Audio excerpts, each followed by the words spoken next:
Stream paused because apparently Twitch thinks you need to buy a truck right now.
Hey, how's it going? Happy Monday. It's a Monday. It's going so well. It's all going so well, then turn to Monday. It is what it is. But I hope you guys had a lovely weekend. Hope it was nice, relaxing, fun. Not bad. You know what? Let's just go with not bad. I hope your Monday, your weekend was not bad. No, I was like, we could go with higher standards, but let's go with a bare minimum today. It's a Monday. Let's go with... Survived it. Yeah, I hope you guys are doing well. Second video came out yesterday for the City Gen.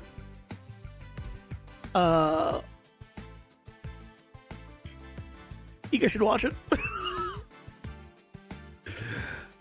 You guys should watch it. It's like a 6 out of 10. YouTube might say.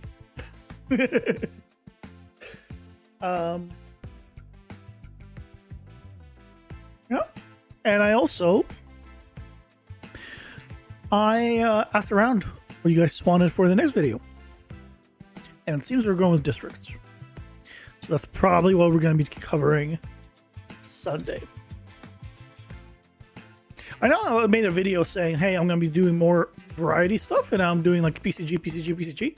But I did say I'm going to still be doing majority PCG, so I guess it's fine.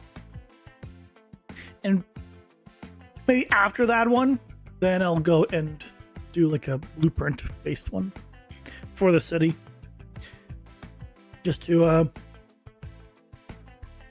have some variety there. We'll see. I've been thinking about how to do the lights. I theoretically could do it based off of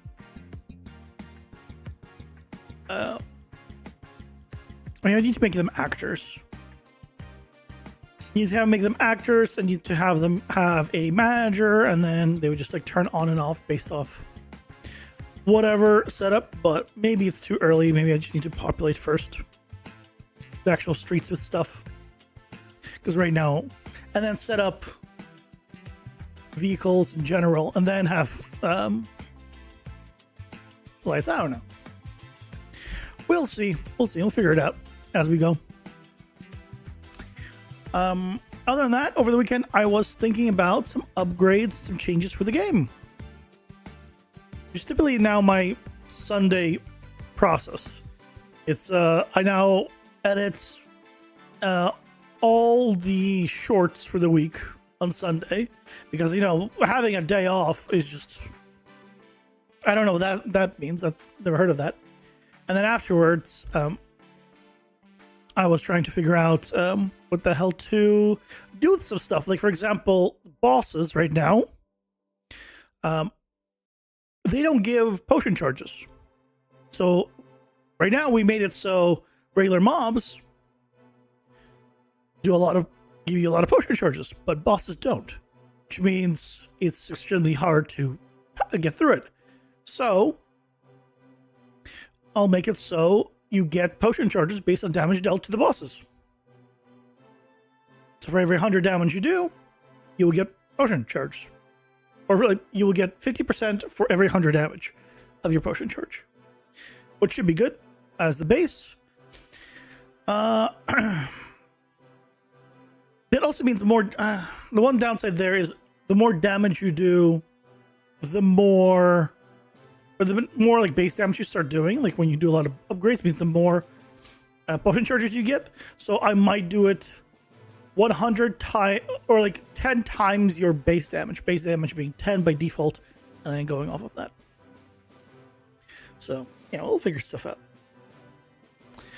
And the other one I was trying to figure out a good solution for is the melee weapon.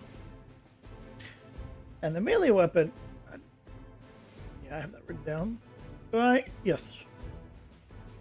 For the melee weapon, the melee weapons are going to do more damage. So by default, melee weapons will do 30% more damage. Could write that down because I made a note of it mentally, but I never wrote down 30% more. And they're also going to have an ability. So if the weapon is melee, as in you have to be in melee range to use the basic attacks, and obviously the abilities are more melee focused, then you get 30% more damage. It's not really 30% more damage. It's just like the base will be like 13 instead of 10 for damage, right? It's not literally going to have a modifier called 30% more and say 10 for base damage. Your base damage will actually just be higher. And also, they will have an ability called Fortify, or whatever.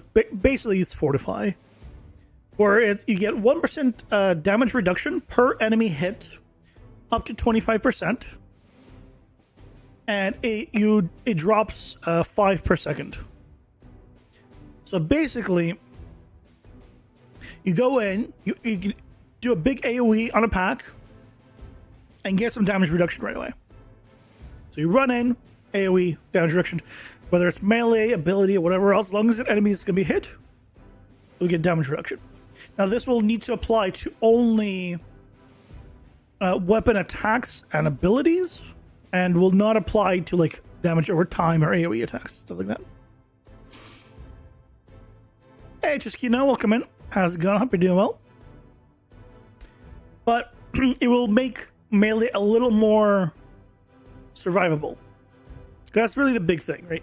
Is how do you make melee survivable compared to projectile and ranged, because that's always the big, complicated section there to figure out. So, and give it a method of doing it. So, yeah.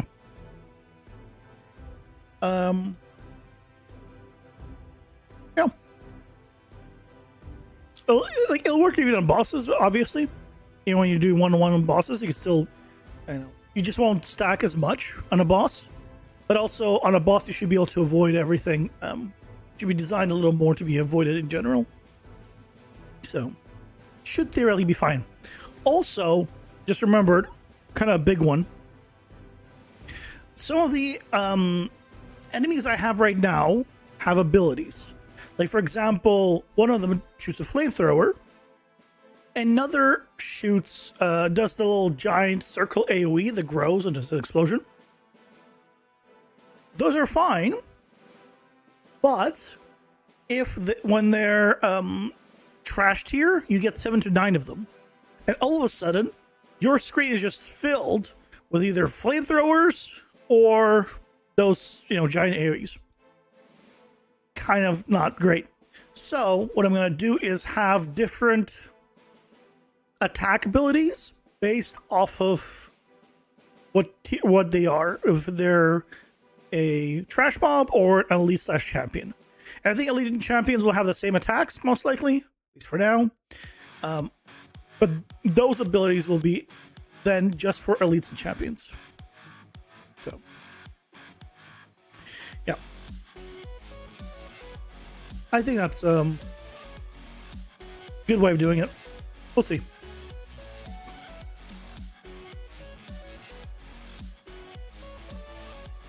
Hey, Triage, welcome in. How's it going? Hope you're doing well. Feel like ROR 2 had a pretty decent method of padding their melee with only some abilities having invulnerability frames. Being more strategic when choosing to use it. Why do the abilities have invulnerability frames? And what is ROR? I don't know what ROR is. But why would abilities have invulnerability frames? I feel like dashes, things like dashing away, dodging, yeah. I don't want to put invulnerability frames on an attack. That seems, I don't like it. I can, but I don't want to. Not something I'm looking to do. But what were we working on Friday? What were we working on?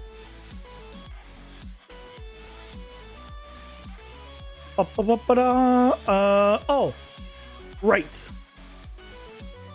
Game over screen, this thing. We need to set up the killed by. Right. So the end of Friday,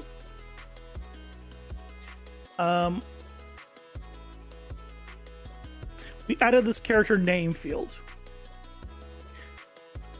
Okay, so let's populate that. So basically, we do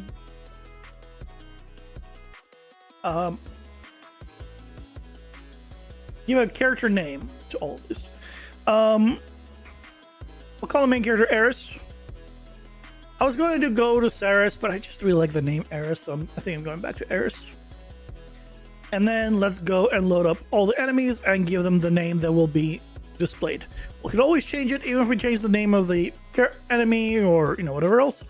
We can always adjust afterwards, thankfully. And then we'll be able to pull that name to say who we were killed by.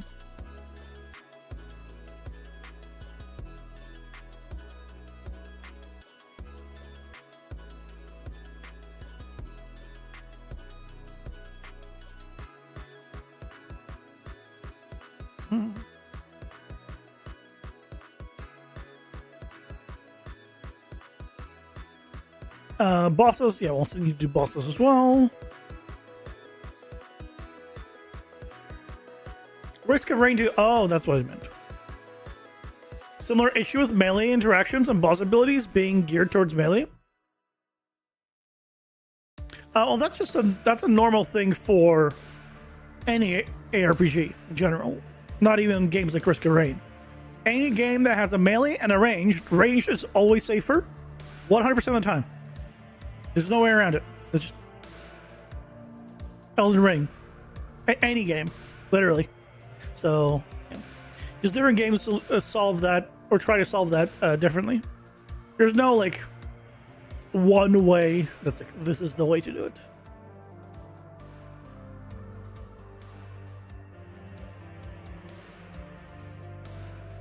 All right. We'll try it out. We'll see how it goes. I played a stream of Risk of Rain too. Not for me. There's a lot of that. Like, there's some of the stuff that's like, I like the idea of it, but I haven't touched it since. Just not for me. Too many things I disliked.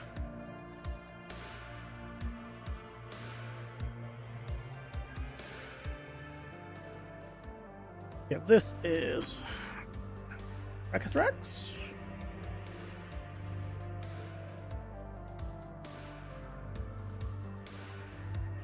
You are Spiderling. I'll pretty much name them as they are called.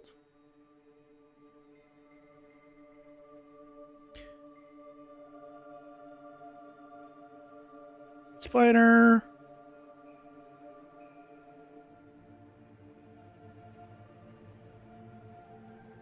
Oh yeah, you. Morkthar, the rhythm killer. It's gonna be sad when I eventually have to remove all of these bosses and swap them out for like different ones. It'll happen eventually. I mean, it won't be that sad. I say it'll be sad, but I won't be that sad. Because that means I'll have nicer, cooler ones.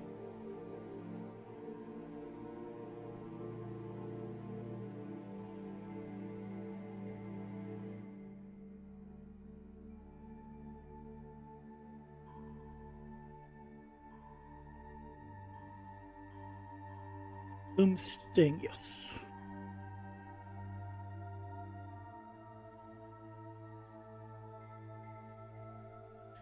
Gruntling. Thankfully, we don't have a lot of mobs.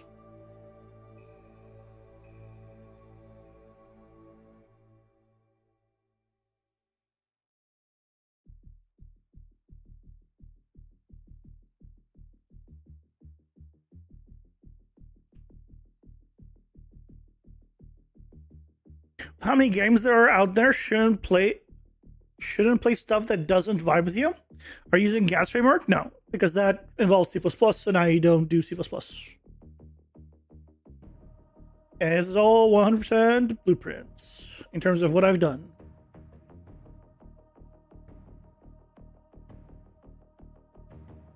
What do I call him? It's not really a mushroom. Living mushroom. Call him. He's just beefy mushroom, but I'll call him a living mushroom.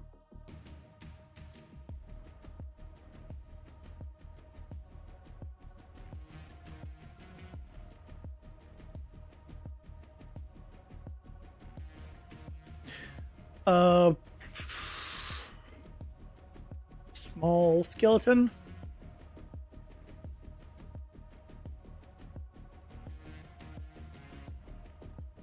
And large skeleton. I don't got a good name for them right now. They'll do.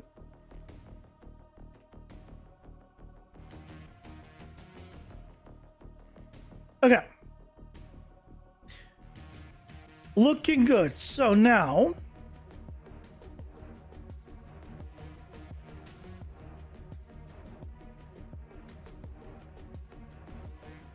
Glide killed by.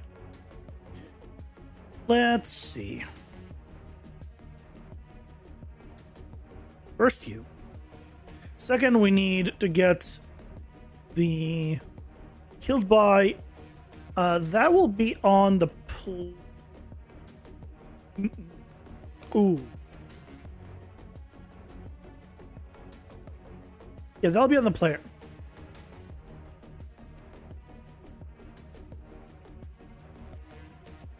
So we need to go to here. Function get kill player killed by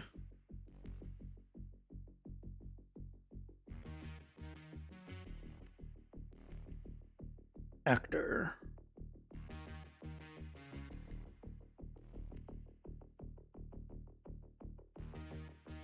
Appreciate PCG stuff since you feel so much of it is undocumented unless you specialize in it. Help you sort out some few ideas. Help sort out a few ideas for PCG utilization for testing yourself. Nice. I mean, look, I don't know much. I'm like, I'd say I'm good at like learning stuff, but until it clicks, it just doesn't click. Like PCG EX just doesn't click with me. I still struggle so much with PCG EX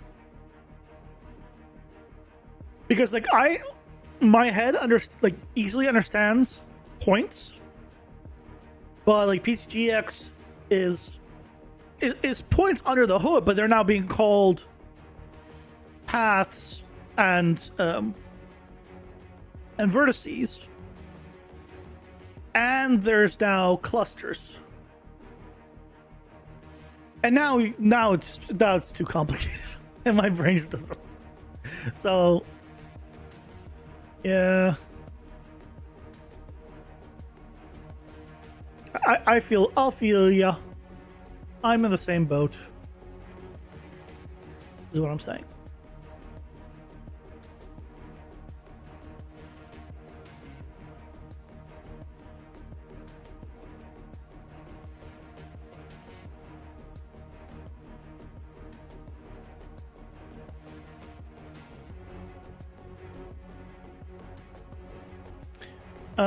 Player damage dealer. If it's the player, no, we want to do here. So that means the player goes down this way.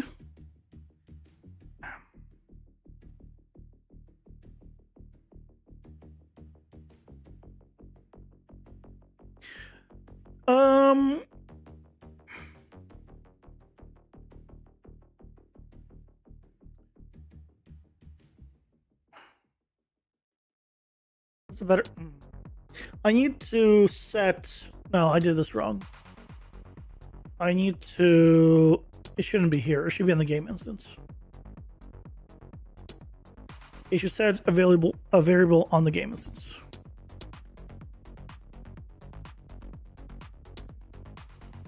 Set player killed by.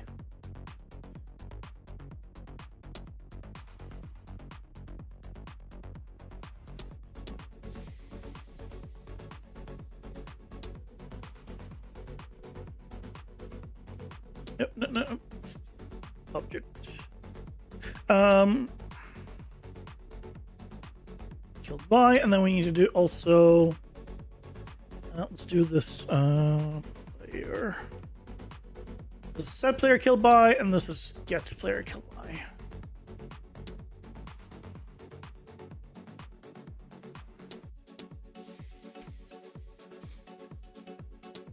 There's too much info about it and special quality info.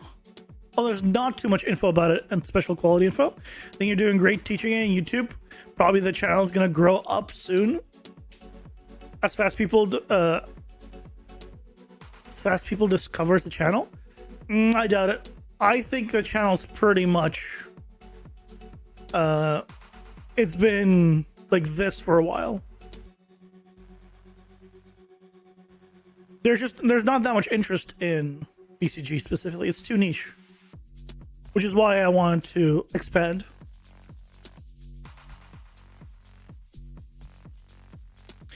It's as simple as that. Just too niche. Is fine.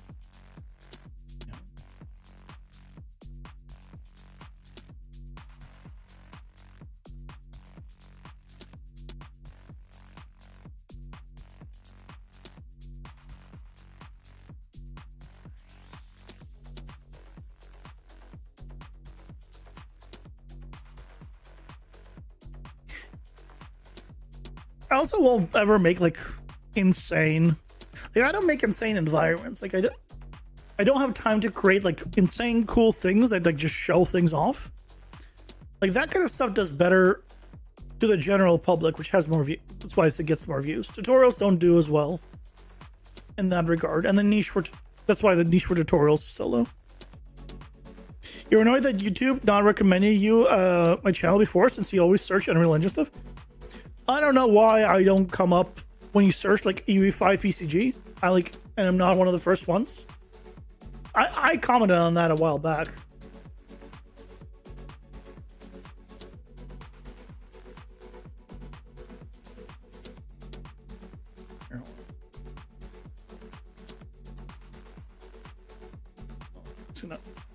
I'm gonna open a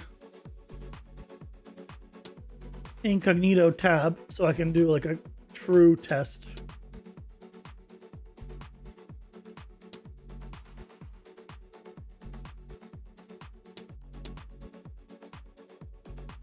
Alright, so this is brand new, incognito.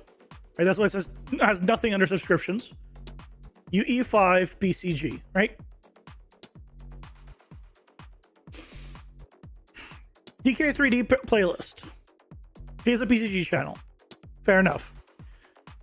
PCG tutorials. This is not a PCG channel, I believe. I think he does variety. I could be wrong. Either way, not very many videos to say the least. Hazel Art. He does PCG. Polyboost. He's been doing some PCG, but this is right, but the point I'm trying to make here is that this is not like PCG, like all PCG focus, right? Point is, where's my videos? Where's a single one of my videos? Oh, finally! Down here. And there's another one. There's another one. But like, all the top sections, nothing. Not even my PCG tutorial playlist is up there. There's a newer one that I posted just recently.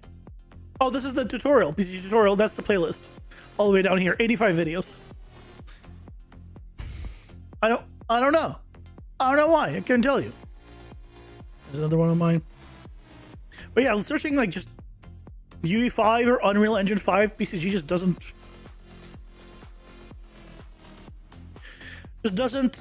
come up with my stuff. And there's one, there's the building series, if you do Unreal Engine 5 PCG, but this is like so old. This is like the 5.3 version. There's a new updated one. Why are you showing this to people? Like, this doesn't make sense. This is 5.3. Show at least the 5.4 one at this point. And then finally, oh, there's once again that same two like repeating there. And oh, there's another one of mine. Oh, I don't know why. YouTube doesn't want to, share it with new people. I don't know.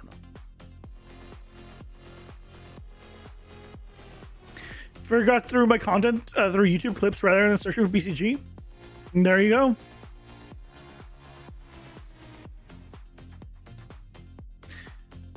Yeah, it's unfortunate.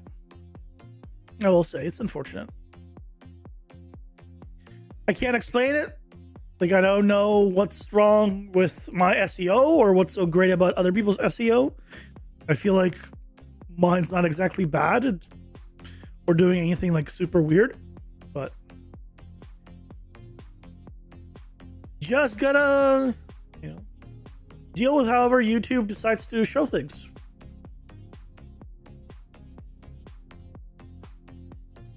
And just go with that.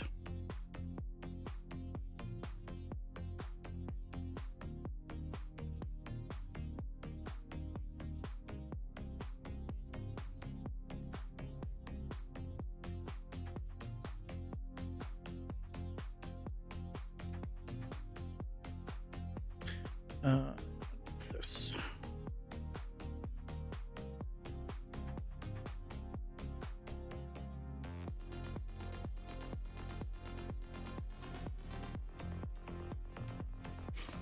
Okay, now we have this. We should be able to grab it and print it out.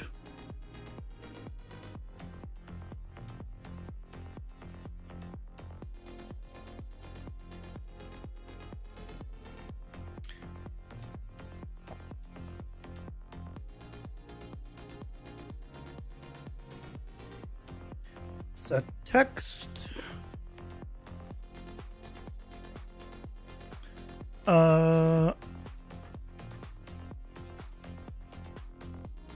Text stat value. And we just need to use this to basically to text object. No. I need to get name. No.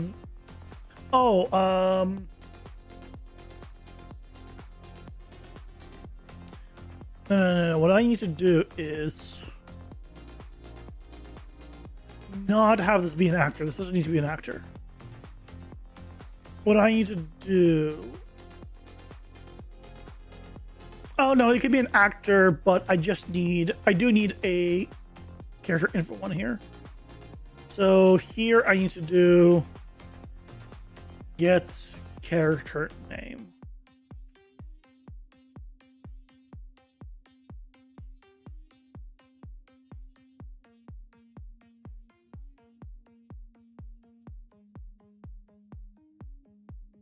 And this needs to return text.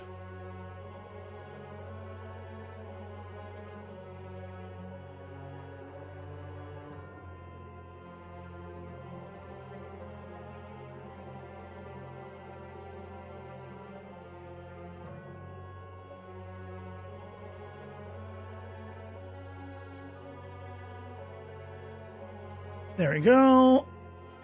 And then here we can do get character name. There we go.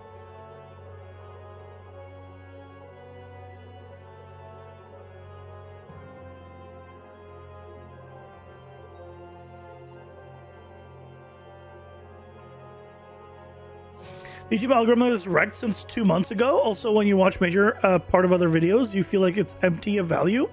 Usually you leave it. Instead, with yours, you keep watching till the end. I'm sure that bunch of value has to be rewarded at some point. You hope so. I appreciate it. Yeah, I appreciate you sticking around for the full video. You're definitely one of the few, but I appreciate you for it.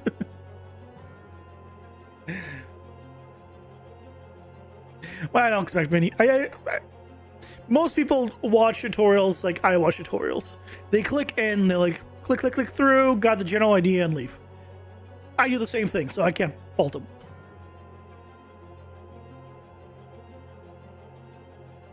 Some things that I know very little about, I'll watch more throughout, but like at 2x speed.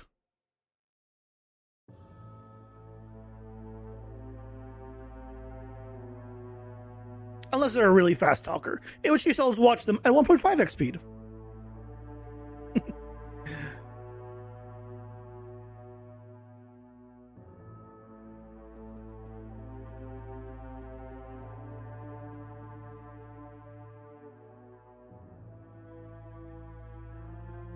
Let's see if we get the Killed By set working. Do I still have the shop here? Probably still have the shop here, don't I? Yep, still got the shop here. I removed it. First, I forgot to remove the boss portal last time, and now I have the shop problem. This is one of the mobs I was talking about earlier, where once they all start breathing fire, which I don't know why the AI doesn't start attacking for a while. I gotta look into that, but there it goes. Now they're all breathing fire. Video game brought up in conversation with your buddies, so thanks. You're welcome, Turning Cog, and welcome in. Hope you're doing well. I hope in good conversations. And not like, oh shit, did you see that asshole posted another one? Shit, I hope he stops posting eventually. I get tired of seeing this crap. Could be also that. Yeah, good conversation? Okay. There you go, killed by Embertooth. So that is working. Damage taken exactly 100.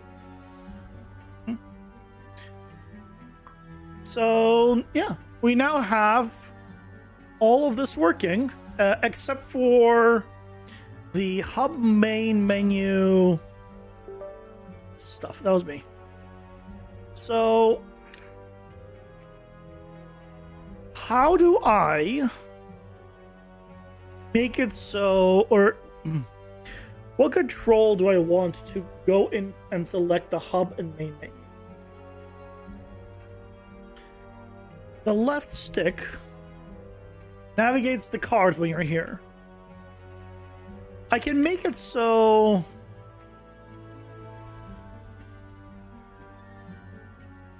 if you hit up, maybe you go, no.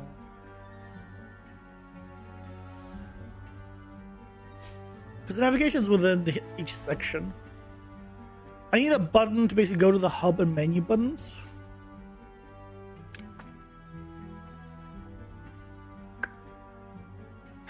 Like, do I make icons? Like, do I put like a button icon next to it? Like maybe here and here, just say tell you what to press.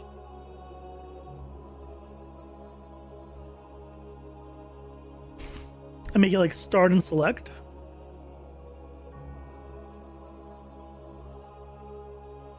Just be an icon.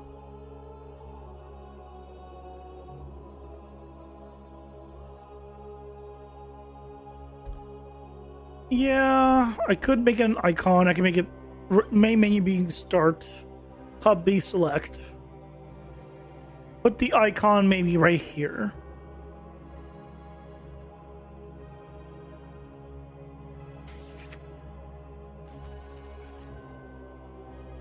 Let's see. Also, I want to see one other thing. Inputs. I do have full screen. All right, I can't test this this stuff unless I'm playing standalone. So what we can do is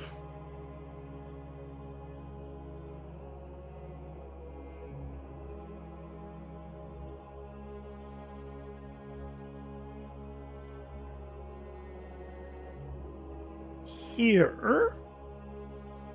I guess not here. I want it to be. Yeah, this needs to be wrapped with a horizontal box. And then I can put this in the horizontal box.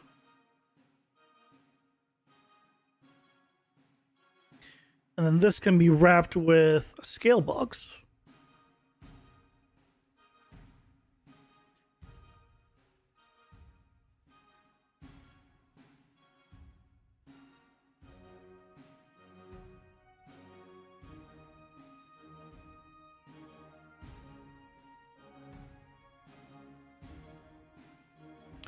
Right, and we can do something like this.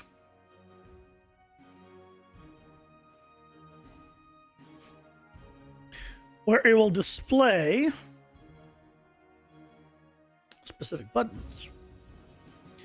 So we can have it tell it, don't use input actions.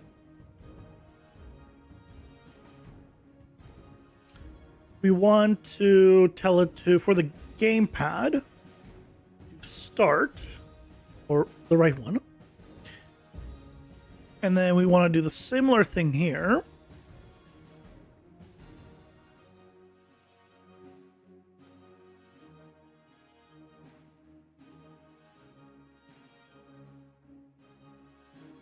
Right, and this one, it'll be the left one. I will hard code these two buttons. I don't think on the main menu there's any reason to add rebinds for these two buttons. it's fine.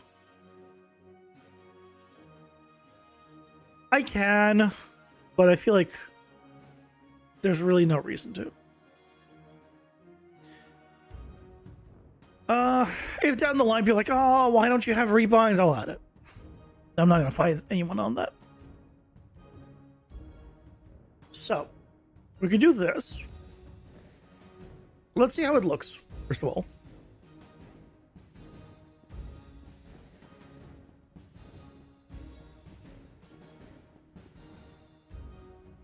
Time to go die to a mob.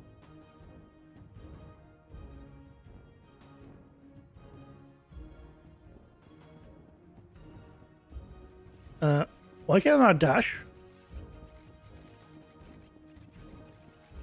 Why can't I not dash?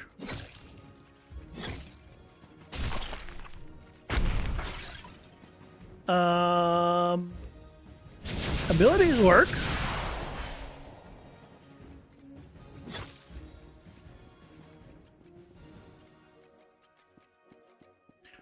Huh.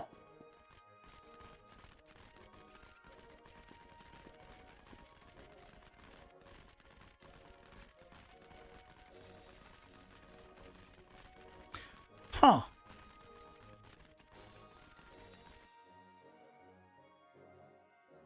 Okay. Oh, why does it still say any? I need to hide that. Okay, but for controller, that's what it's gonna look like.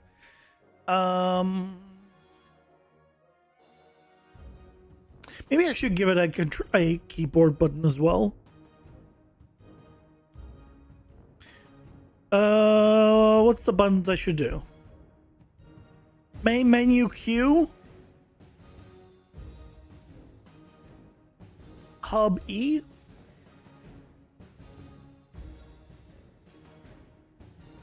One and two.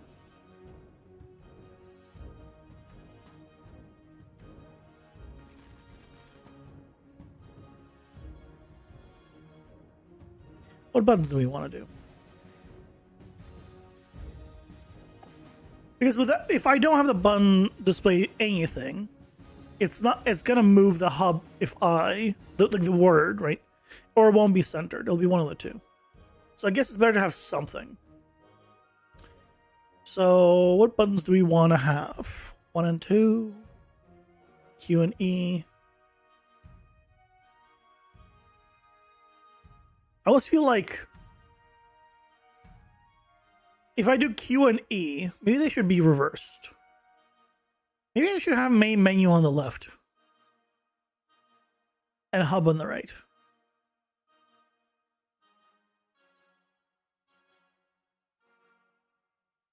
So then I can do Q and E.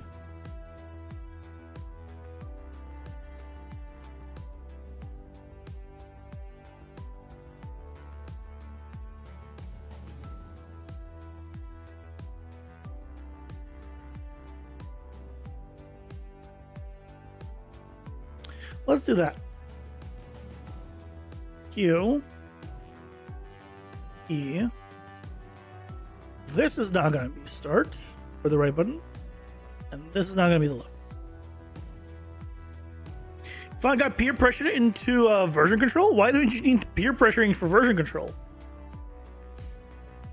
You don't need peer pressure for that. You just have it, just wait long enough and you'll lose your stuff and you'll be like, oh, yeah, okay. Now you'll understand now you'll understand version control or why you need it. You just need to happen to you once and you'll be like, I don't want that to ever happen again. You don't need peer pressure for that one.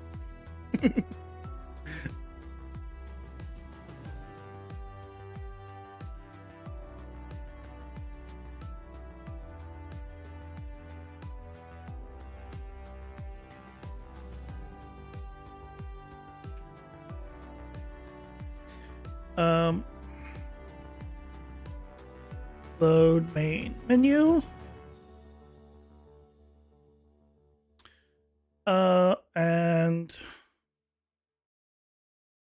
load back to the hub.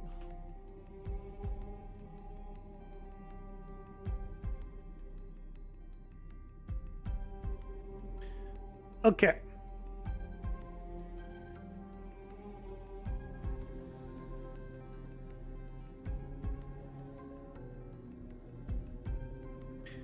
So we need to do, if it is U, this is main menu, or Q. And then if it is U or E.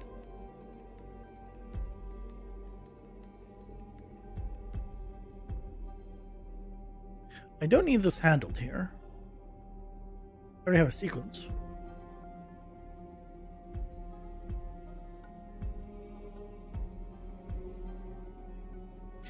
Oh, but this needs to be in a blueprint function library because we also need to add this to the cards. You're almost there as well with version control? I mean, again, like just all you need to do is just wait a little while. You'll lose all your stuff. And then you'll realize that that is why you have version control and no other reason.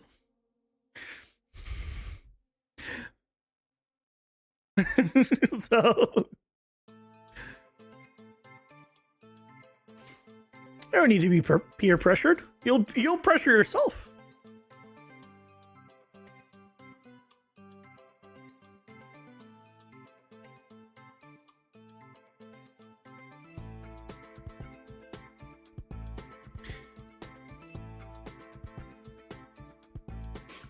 We'll learn one way or another. Exactly.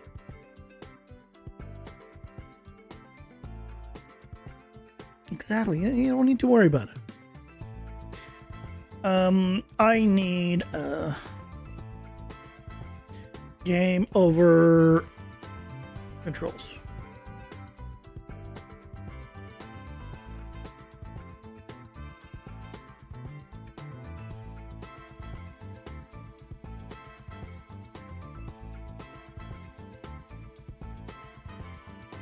Probably fine. I need to set up like a proper thing, huh? So I need a blueprint interface for the stuff.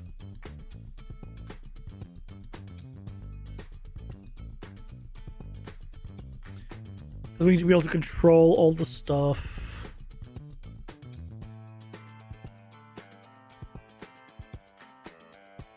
So we need game over main menu button.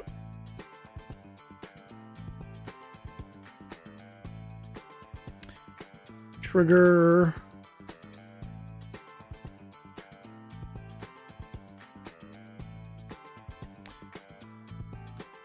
and trigger game over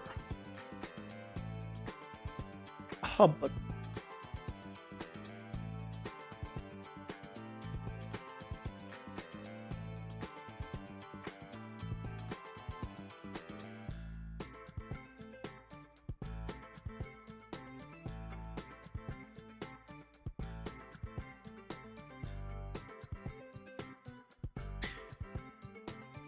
Game over reference. So I need to do load and what do I call it?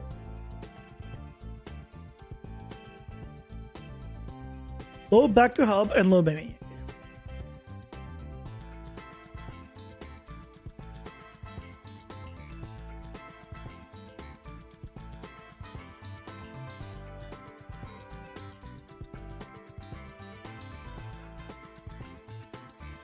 This is the game over screen. Hey, that's welcome in. How's it going? Hope you're doing well. Happy Monday. Yeah, you too. Yeah, I'm alive, so I guess, you know, it's going well. Going well. Oh, I don't know why I just remembered. You're remember wrong, and I hate you, and you're a big, smelly doo-doo head. Gee, thanks. You're great. Remember the golden duck potato chips? I got another one today. I already had these. I already ate them. They're seaweed butter. Again, the golden duck.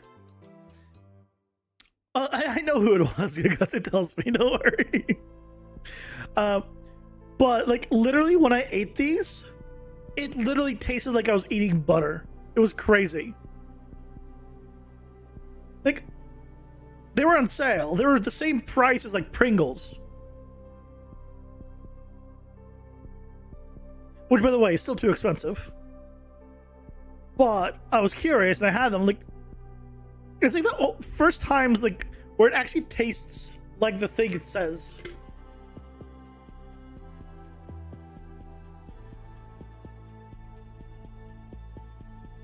Sounds bad. It was alright, honestly. I mean, butter's always great, so it wasn't exactly bad.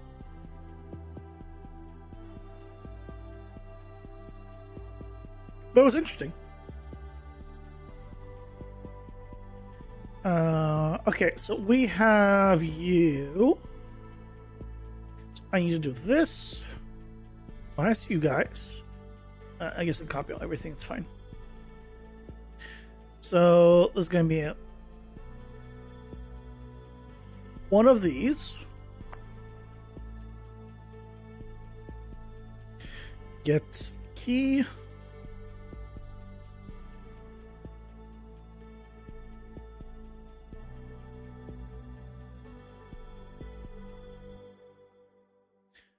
Right, check that it's these buttons, and if it is,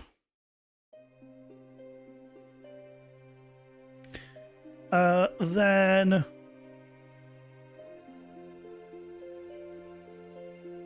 we need to go to the hub, and then this is the trigger the hub button. Oh, this is the game over one. So we can trigger this. Trigger this. And then I just need a local variable. Triggered. Well, that'll do.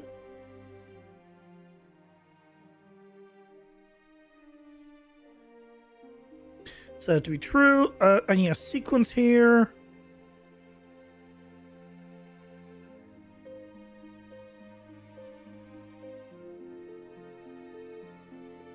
So here we just need to do a return if it's triggered.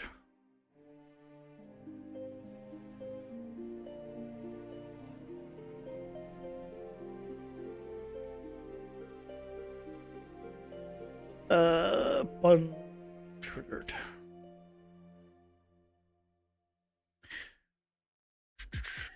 And then we should be good.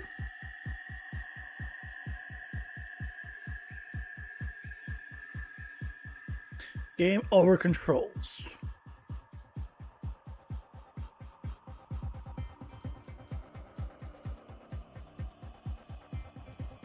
That goes there.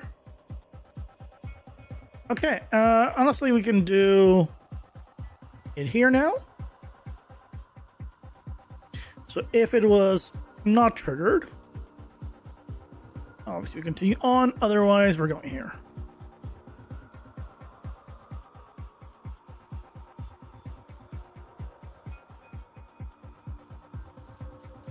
We also need to do this on the cards. Otherwise, it won't generate them, which would be bad. So if we just come over here.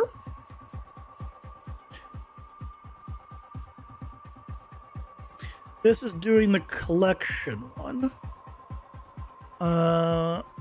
Yep. So I need to add it to this guy's.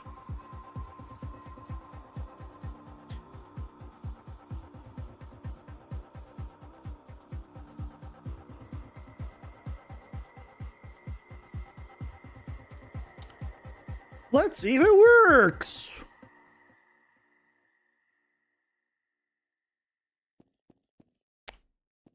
Okay, I can dash. That was odd. I don't know why I wasn't able to dash. The last test. That is a problem. I don't like bugs that I can't reproduce.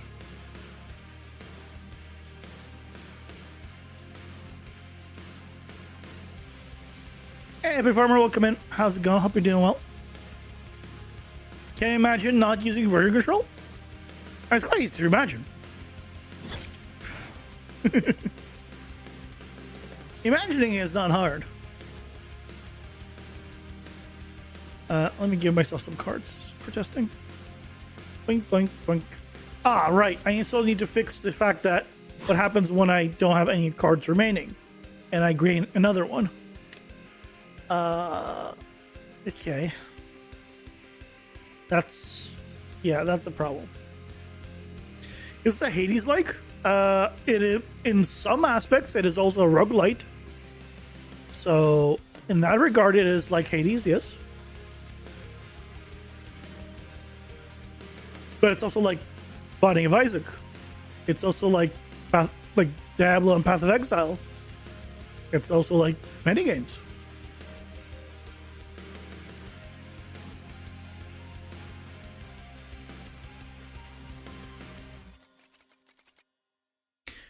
Okay, this works. Right, I can go and navigate through here. That is all working. That is working. And if I press U,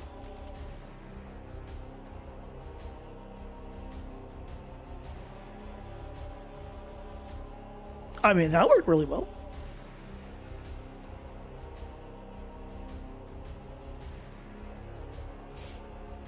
Seems like it works.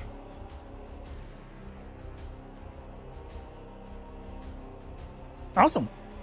Let's make sure the other one works as well. And then I guess we should go and fix up that card. I probably wanted to add a card that does just a potion.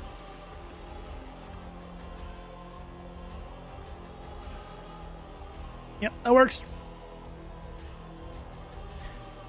I probably want to just a card that's just a potion. So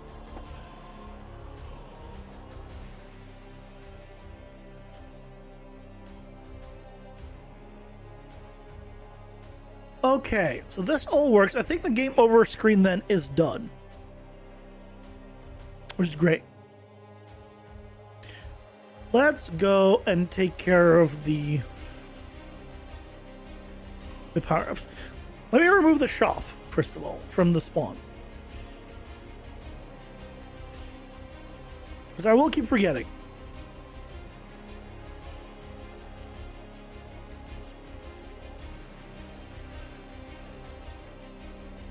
Goodbye. Okay.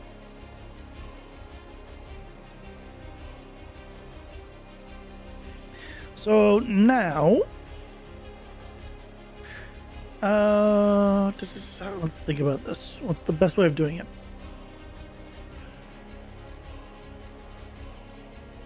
Let's go to card unlocks shop. Not shop. This one. Let's see where it's getting the cards real quick.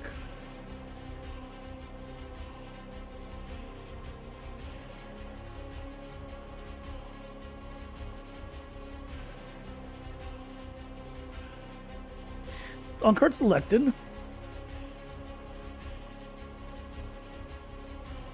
then it's here in the main one.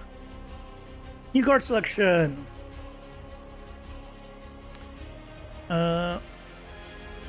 Card selection.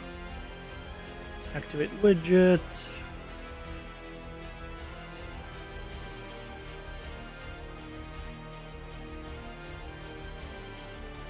Let's populate shop cards.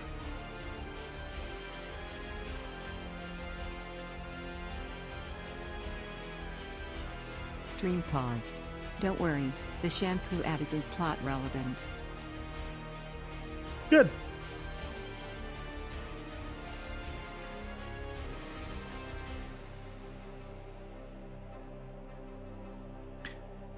Where am I setting the... Ah, here. Okay. Found it. I think that's where we're setting up all the cards. Okay.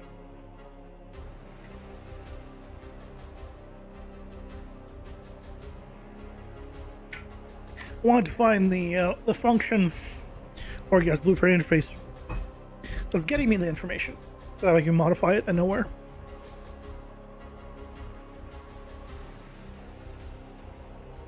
This one. Get random unlocked card.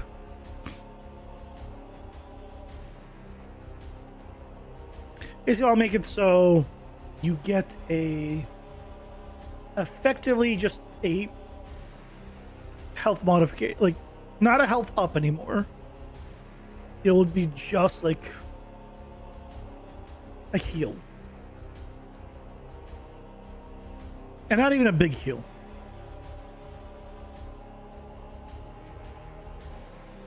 Yeah, like 25%. Okay, maybe a little bigger, because the portion is 20%.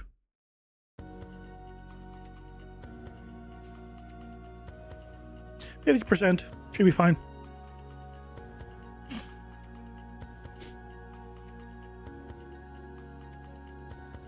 Because I don't want to give the player health ups.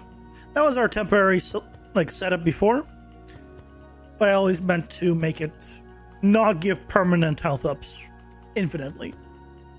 Because I feel like if you have a broken build and your only constraint is then your health, giving permanent health ups every level is not the best. I will need to make sure that I add multiple ways of getting health ups, though. Right now, there's only one card that gives a health up. There's 3 tiers of it, yes, but it's only still one card. So I need some that are like give extra health, but type cards. I think make it interesting, because I don't know how else you can do just multiple health ups. Like one that's like health up, more health up, but less damage, called the tank.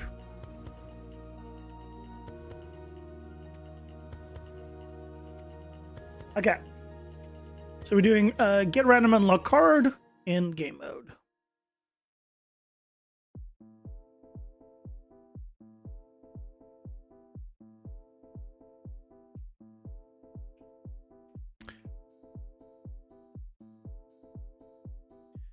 So here, yeah, so if we don't have it, it says not found, right? And this is the whole thing. So, icon, give it a potion icon.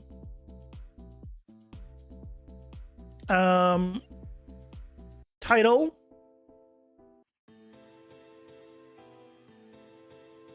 What do you want to call it?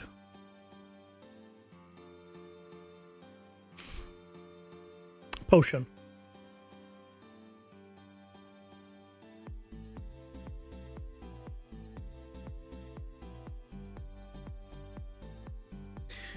Then ability description global will say heal for variable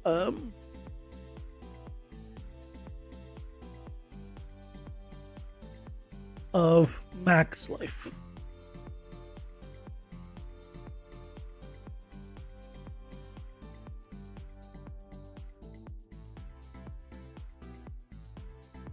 Do I want to say like you are out of like deck cards, or no more cards in the deck?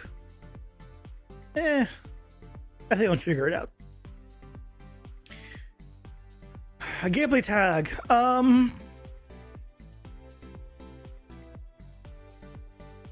I'll give it a because I do need one. So maybe what I do is give one. What do you call it? Potion?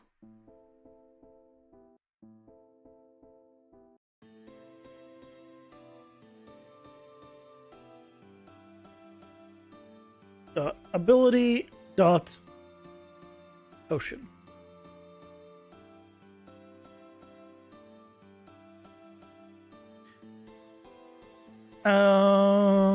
Card tier info. So do you want to make this? Make this. So we're gonna heal for 50%.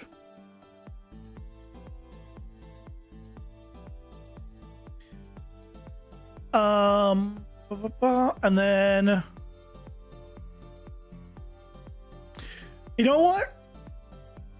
It can show up technically as a curse card. I'm gonna get 100, but if you get a curse card, if you get a negative along with this card, I guess sure. You know what?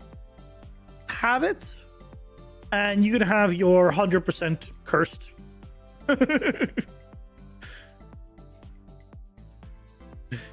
I guess. Keyword gameplay tags. I don't need any. Okay, I think that's it. Let's see what this looks like. I probably need to change the icon.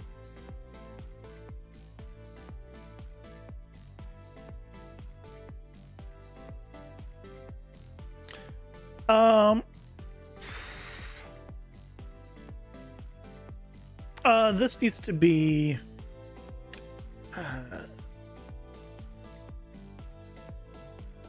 Hold on. Let's do. Just in case, I'm gonna do 50, 50, 50. If you could somehow, I guess, have a higher tier, if I ever introduce that as an option, 75 for tier 3, 60 for tier 2. This is not additive.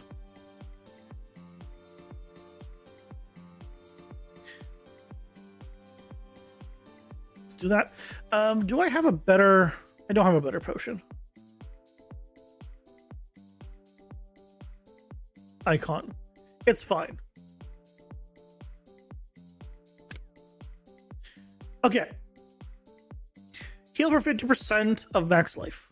That's all you're gonna get. Just a potion. Maybe we'll change the name here to heavy potion. Because your regular potion by default is 20%. Heavy potion.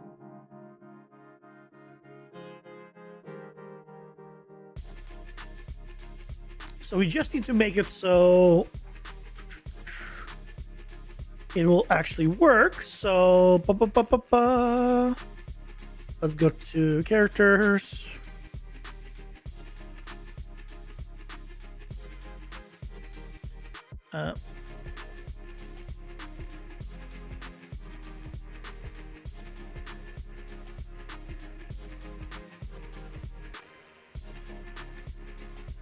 Yep. So here we need another one.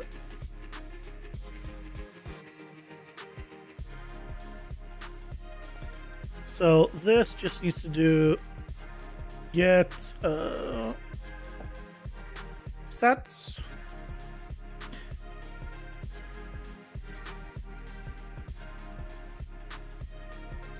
Modify health. 50%. Right, because there's another one, modify health. That's the message. Modify Bex. Yeah, I think that's it.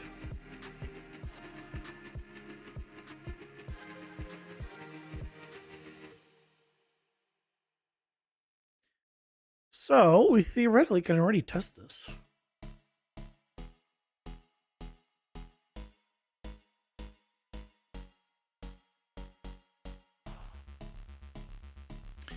Right? Let's go test it.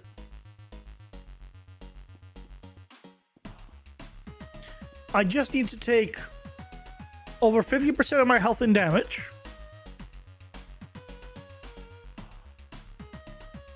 And not die.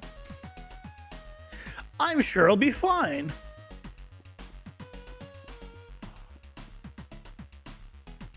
Okay, you guys should be able to do a good amount of damage to me without killing me. Because you don't do a lot of damage right away.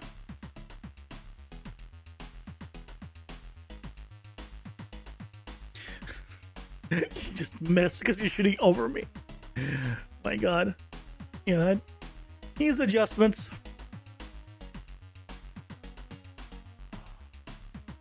You're at 60. 55. 50. 45. Okay, we're at 45. I'm not taking this. So after taking this, we should be at 95. Yeah, cool. That's it. And I'll continue getting this, which means the shop will probably fill up with that card. If we take a bunch more.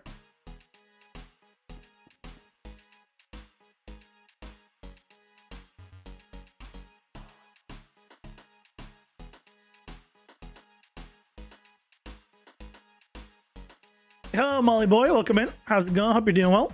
1813. Restore. Yeah. Sweet. Ooh. I get them here, but I don't get them added to the shop. You know what? Was not intentionally trying to do that, but that's a better result. Sweet. I'm okay with this. Unintentionally good.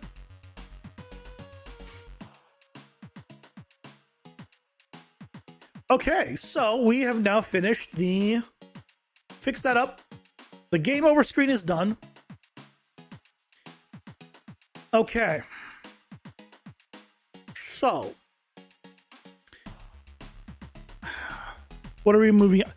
I want to do AI, but AI stuff I think we should start next week. Because there's a lot to do for AI. So let's do the melee weapon modification that I was talking about from earlier in the stream. Let's do that. First of all, let's give it a 30% damage boost. Player weapons. 13.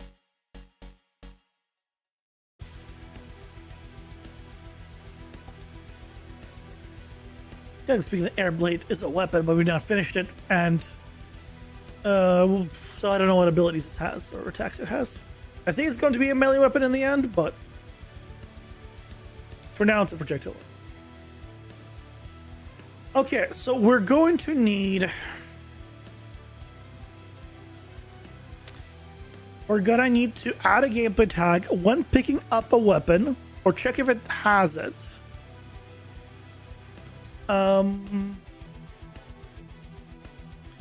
Which means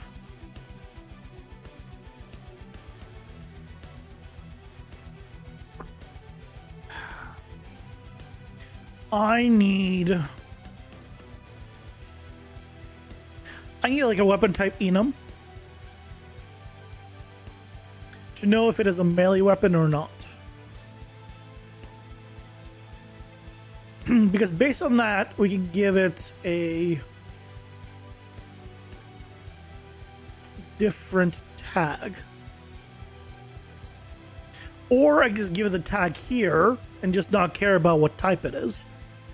Yeah, I think that'd be better. We need a new variable either way here then that just has like weapon gameplay tags.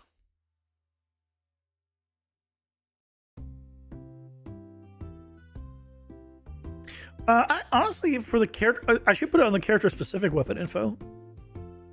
Because, right?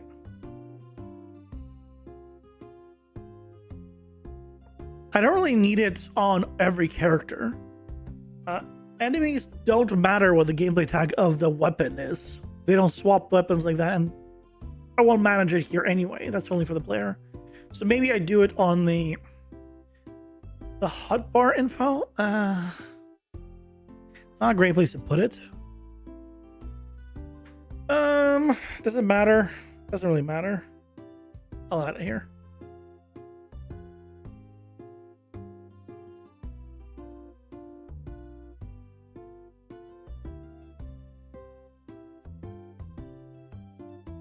Weapon.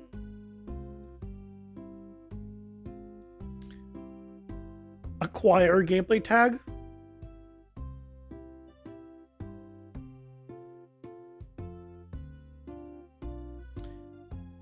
Yeah.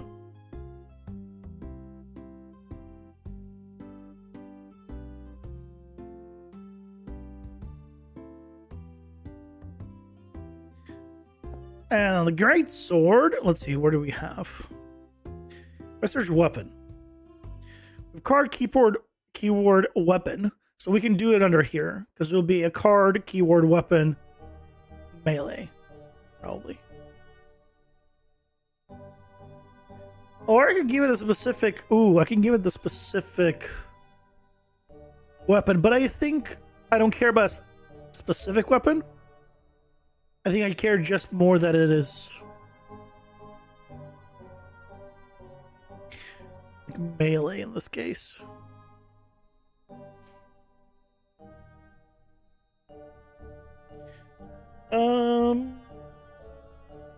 I could instead just add weapon.melee.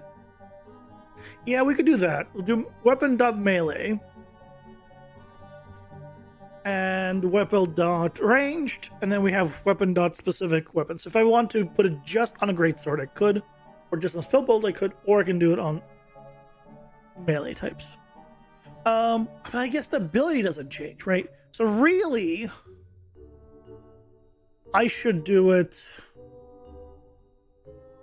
as like weapon.ability. Whatever the weapon ability is.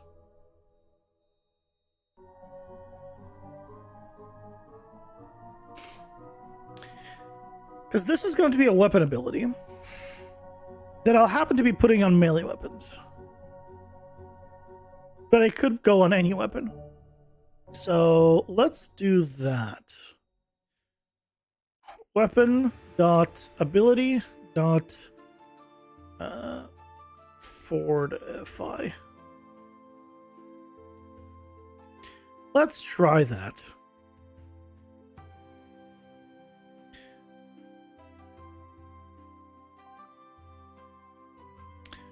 Okay, so if we go to the player,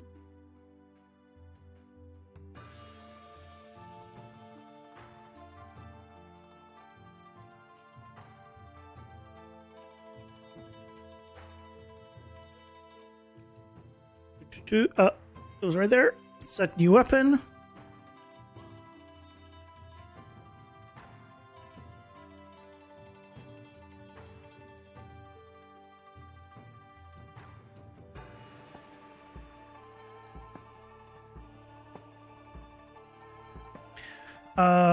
Here we have the weapon hotbar info, but we don't need that. Card info, current weapon info. Check if it's MD. If it is, we get the current ones.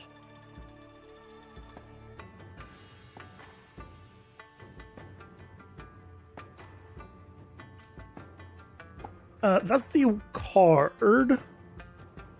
Oh, that's because we haven't changed the weapon, so we don't need to do anything. Yeah. Weapon stats, break. So we have this. So what we could try doing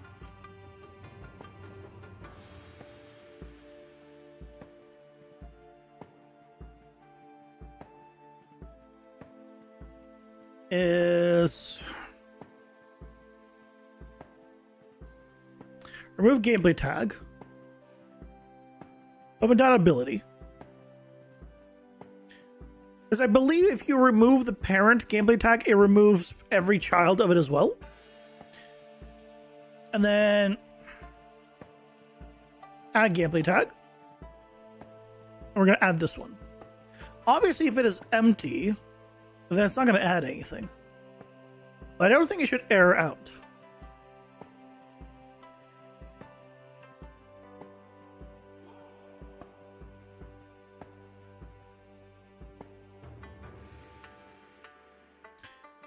Okay.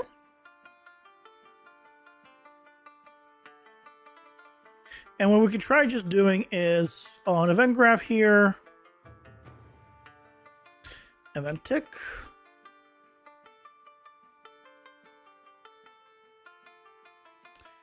Can I just grab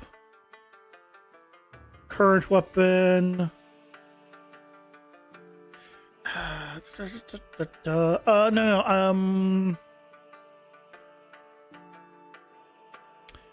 Check hashtag.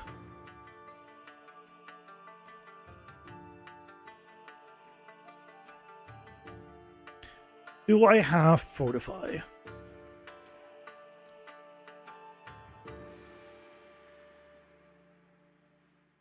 Let's see if adding the gameplay tag is working.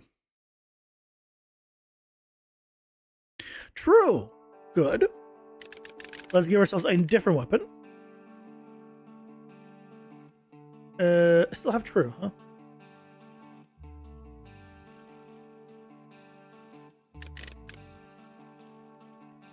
Why do I still have true?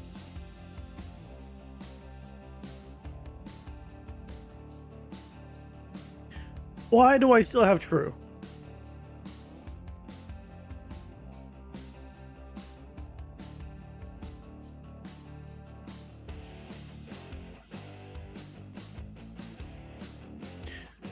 If I specified fortify exactly,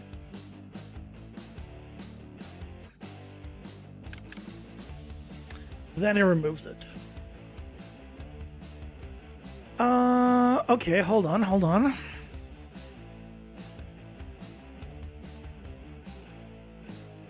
Really, there's no options on this thing.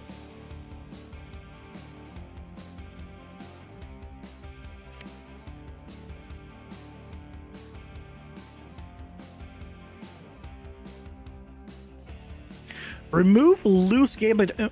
Manually removes a set of tags from a given actor with optional replication. Do not care about that.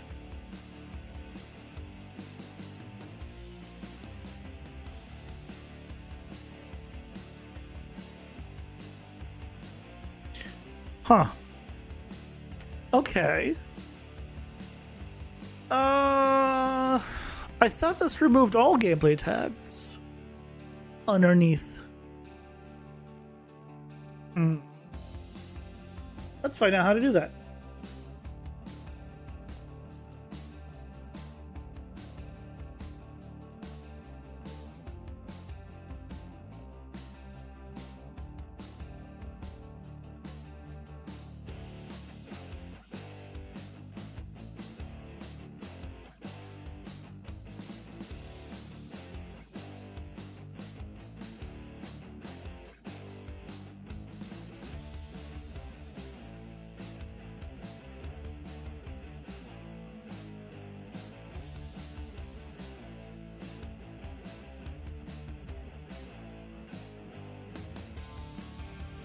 Let's find out.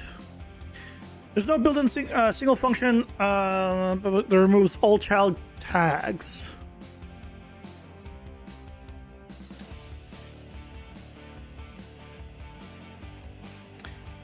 Really? To remove weapon ability and all its children, you have two main practical approaches depending on whether you're working blueprints. In blueprints, easiest to implement. Get the current tag container, get loose gameplay tags, or from a variable of type gameplay container. For each loop on each container, drag from the container print for each loop on gameplay tag. Not just tag in the loop. So basically just check for every single one of them. Really? That's not a thing?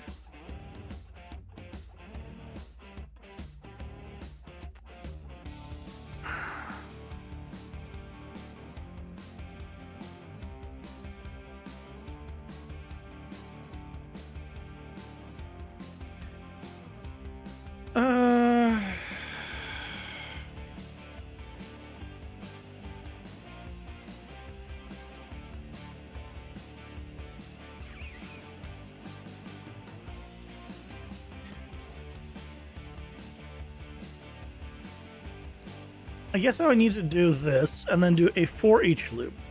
And then check if this, and then I do a switch on gameplay tag.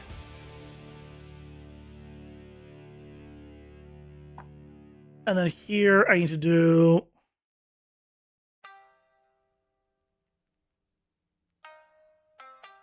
weapon ability fortify. And if it's this, then we just do one of you. And basically, every single one of them will go into the same place and just remove this if it exists. And it's not the greatest setup. I mean, it'll work.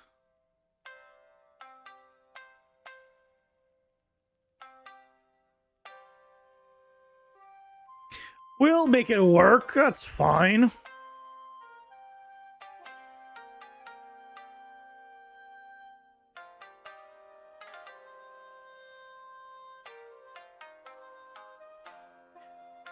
And complete goes here.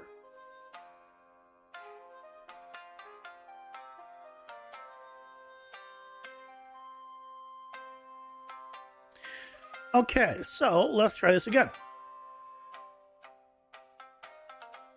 If I have this gameplay tag, it obviously will remove it.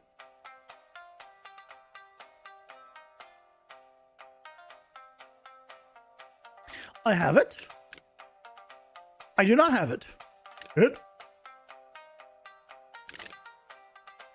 Still false. Good. And then I get the greatsword. True. Okay. There we go.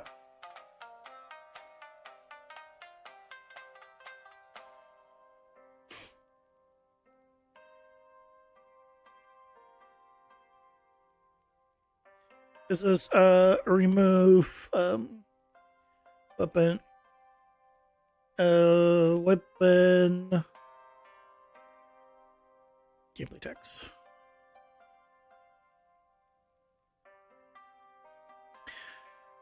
Okay. Not the best solution, but it works. So now that we have this, we now need to activate cards by tag. Well, I guess I'm not activating a card, so I just need to do something. So I guess I should make this a function. Well, no, I don't need to make it a function. Because in my case, it's 1% damage reduction per enemy hit. Max 25%. So I guess first we need to set it up to... Let's make it work. And then go from there.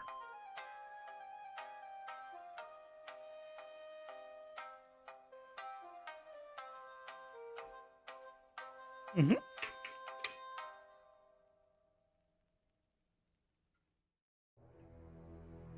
I feel like I already have something like this. Not the damage reduction, I have a damage increase? Berserker? One of them already does this.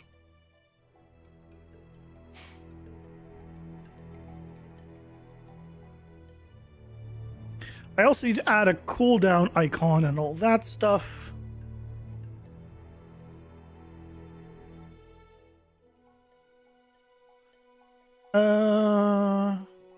Let me look at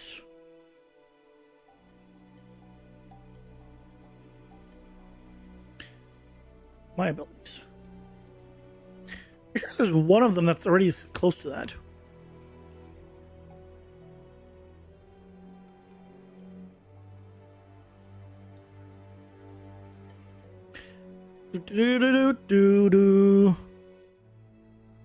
Berserker. That's after being hit. That's for every enemy in melee ranged.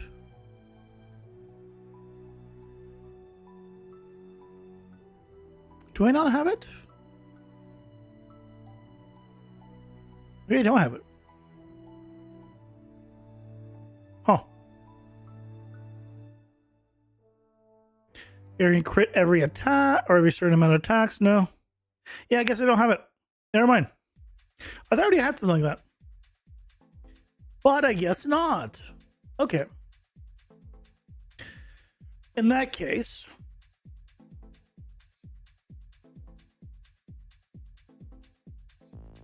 so here, this is going to be on attack hit.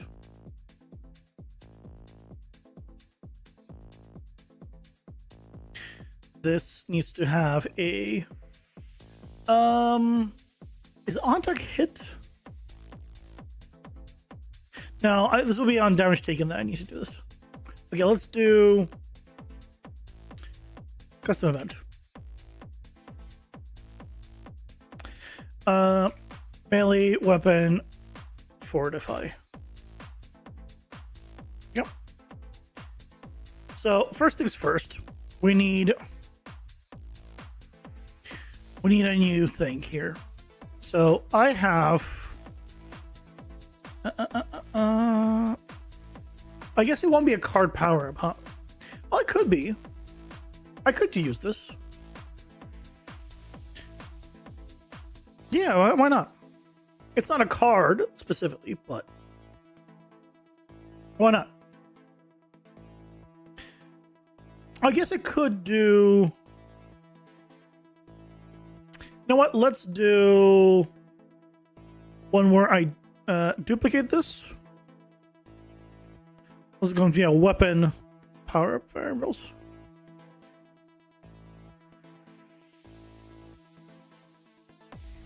Weapon ones, we're just going to add its own.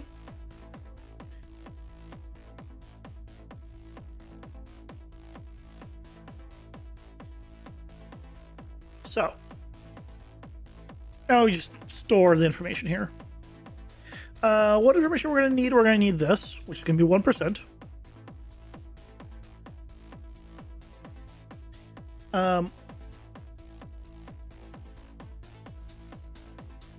We're going to need the decay rate.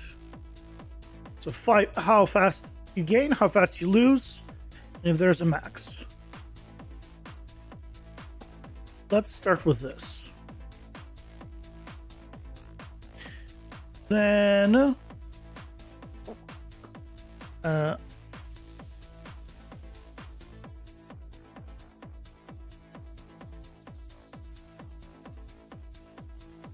get card power values here. What is this under? I wish it would tell me.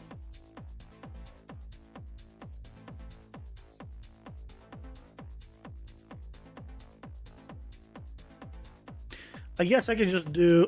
I hate doing the searches because it collapses everything. Utility. Get weapon power values. It's not really power up values. Calling in weapon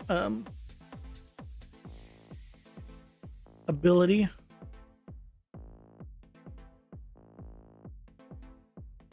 Values.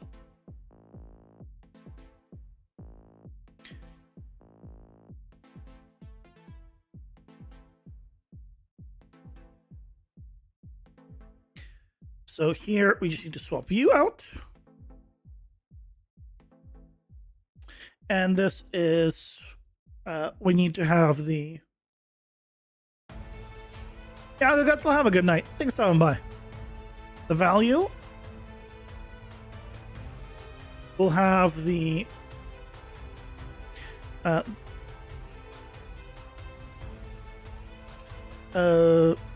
I guess we'll just do variable because there are going to be ones that need 1, 2, or 3.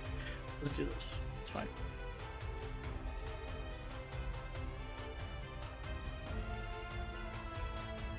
There we go. Okay.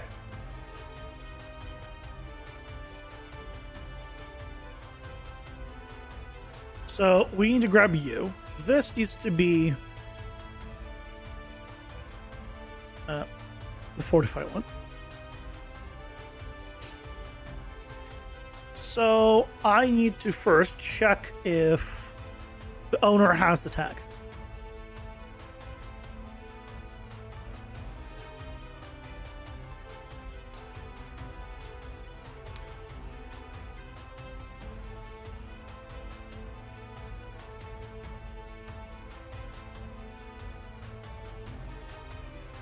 Because obviously if they don't, then you don't do this. So assuming they have the tag. Oh, we're gonna need a few things. This is mainly weapon fortify add stack. We're also gonna need another one.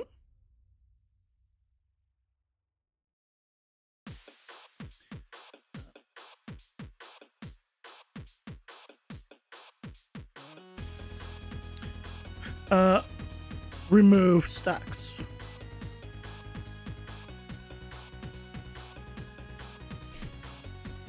Okay. So we're gonna add the stack. We're gonna check if it is true. Can I just do this? Because theoretically this is per hit, so this should trigger however many times it needs to. So just increment that.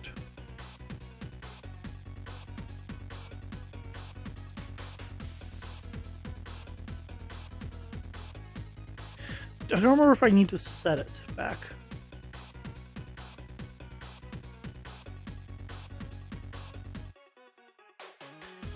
Let's find out.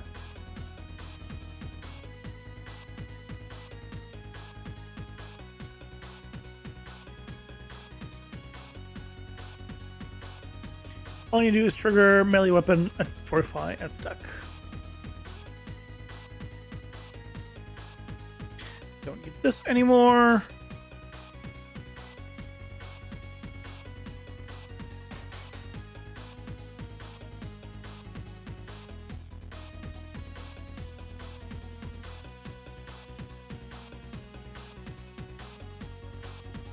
One. Okay, it's still one. We gotta set it back, unfortunately. Okay, let's do get weapon ability values and then set weapon ability values.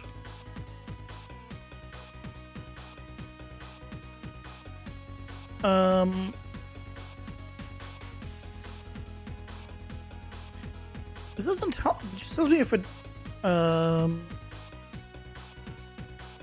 contains find. How do I?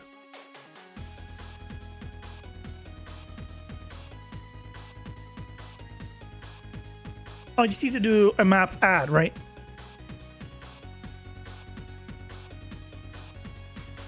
That's what I need to do.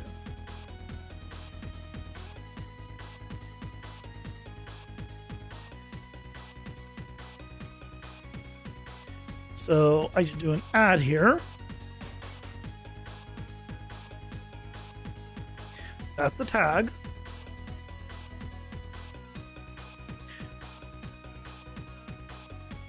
And then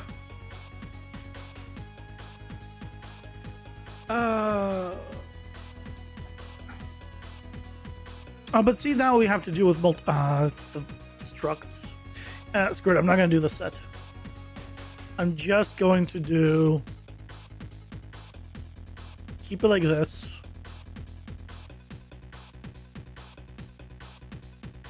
Set to fortify. And then set members here. And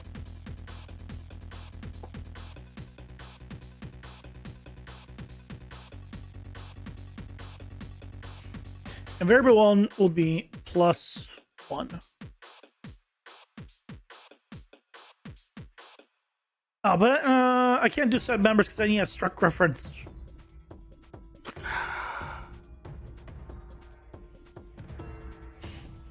Hey, Mangaruki, welcome in. How's it going? Hope you're doing well. Fine, make.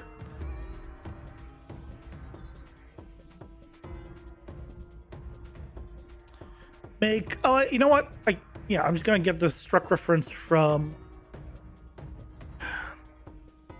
itself. Oh, from here. I'm stupid. Oh, but this doesn't give me the struct. Find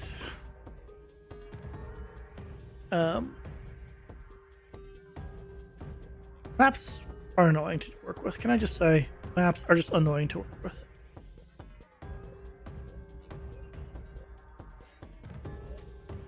And now I can just set just this, do whatever it is, +1. The only thing is,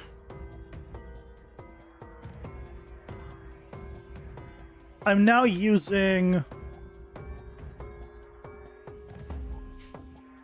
variable 1 as the place where I store how much I have, which is fine. Do I care about the variable 2 and 3? Figure it out later. Do you hear about the David? I don't know who that is now. Got hacked through a Try Me game? Try My Game? I mean, that's... Yeah, there's tons like that. He has online courses and some other stuff. To know if you get such requests, but please be aware. I don't get requests, and I told people the only way I'm trying someone's game is if it's in a browser. Like on itch.io. Yeah, I'm not downloading anything from anyone. I'm not insane yet. Yeah.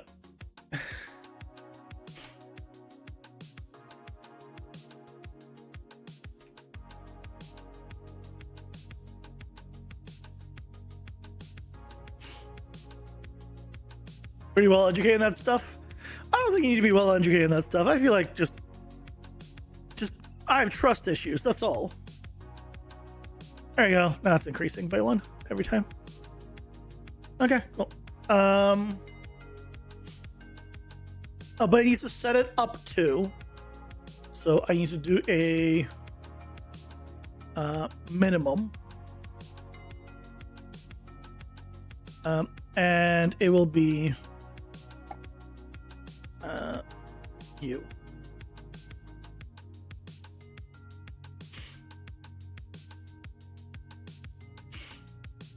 You streamed here a few years back and played a lot of games. Still haunts you? Why does it haunt you? Did you play games you didn't enjoy? Well, that's the first problem. As a streamer, you should not be doing something you don't enjoy, because otherwise, why would anyone watch you? If you're not enjoying something, people could tell. In which case, they're not going to watch someone not enjoy something. Unless you're specifically a rage gamer, but you're going to burn out super quick. In that case, yeah.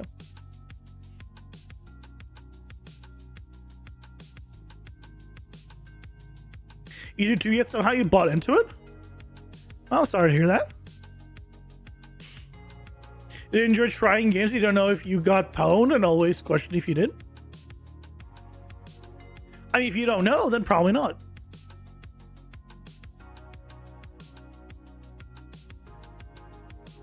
The end. If you're not sure if you did something that was bad, or something happened to you rather that was bad, then don't even think about it like it did happen and it was bad. Just pretend like it was fine. Because at that point, you're taking a risk being depressed about something that potentially didn't even happen. I don't see a reason to be upset then, until you know for sure whether this bad thing, whatever it is, happened. Don't worry about it. It's not a problem, clearly. Phone doesn't hack? Yeah, I know.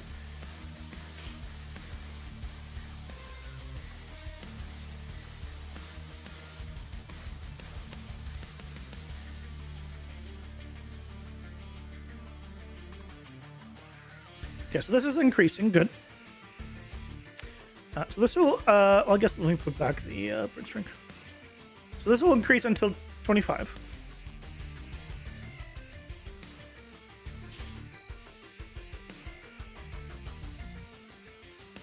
Why does F1 do that?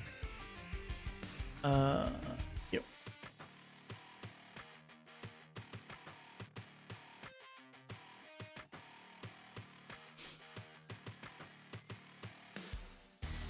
Yep, that's all 25s. Good. So when we do this, when we do it even once, I want to then activate this.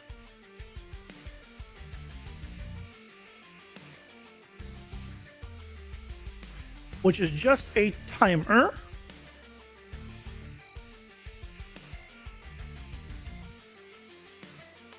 Every second. That loops. Remove weapon 4 to 5 stacks.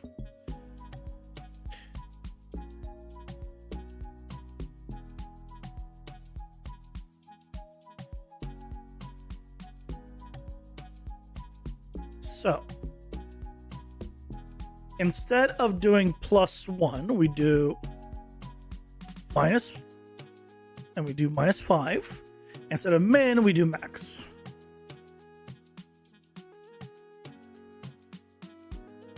Max 0.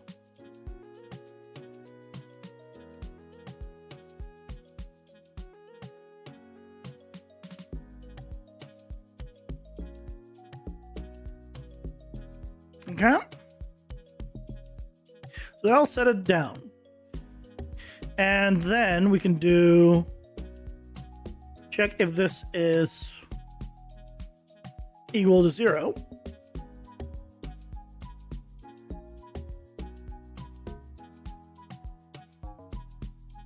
And if it is, clear and validate timer.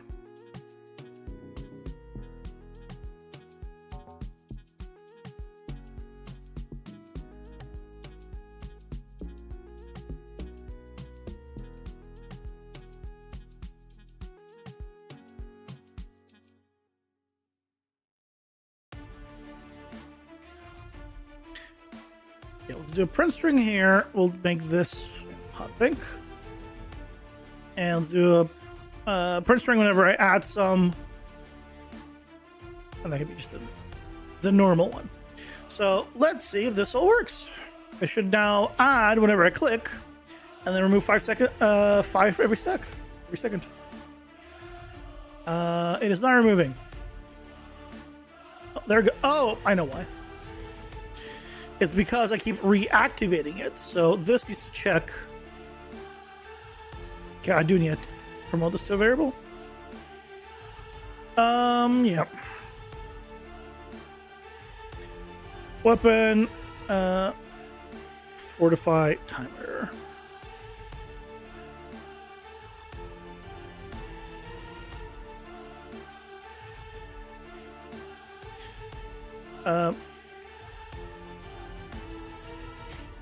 Is timer active?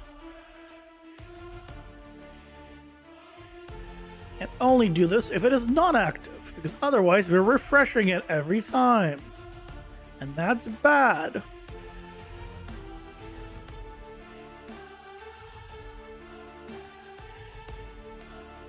I'll put this under weapon abilities.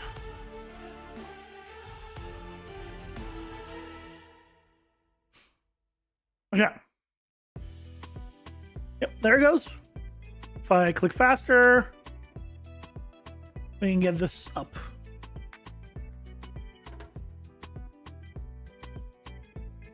Yeah, cool. That is now working. So I don't need these guys anymore. We've confirmed everything's working here. So this is the weapon fortify ability. So now we just need to do something with this value.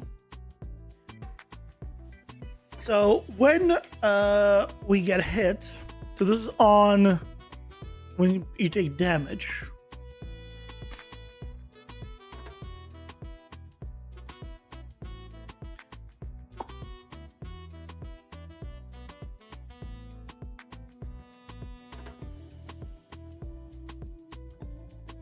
damage calculation.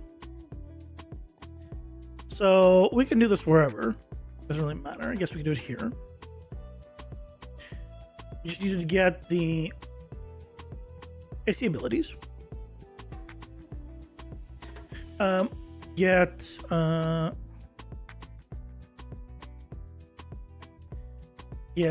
weapon ability values. Fortify. Then this is the percentage reduction. So then we do a subtract. So it's 100 minus whatever it is.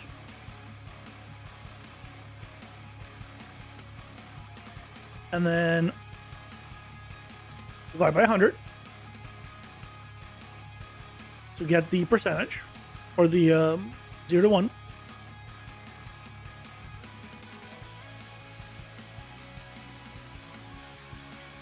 I guess I can do an interception here.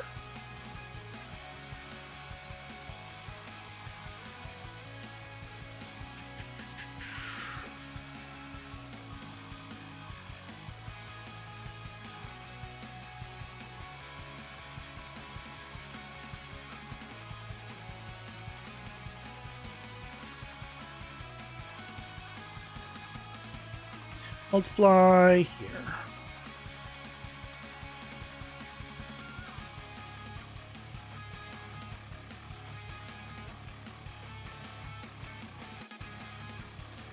So this is now, just do a reorganization here.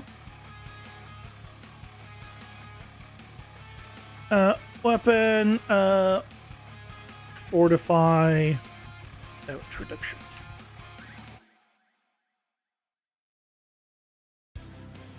Okay. So let's try and test this.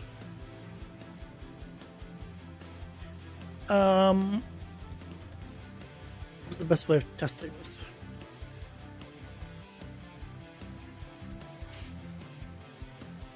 Oh, I don't have a thing that gives it to me yet. This just reduces damage, but I need to get it on hit. So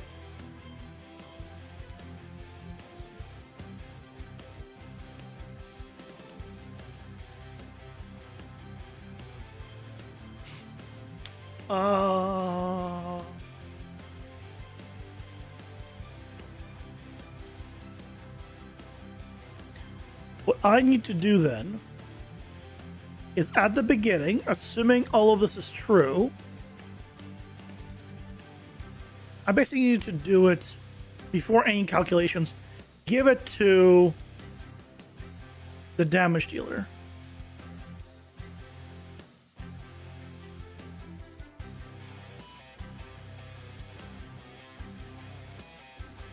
Which means I need a interface. I need to give it. I need to have this as an interface.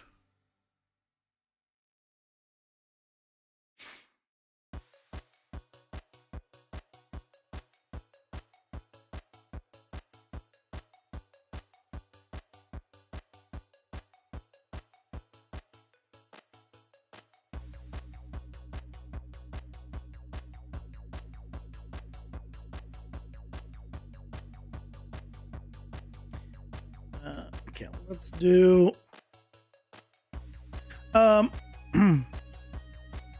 add weapon fortify stack.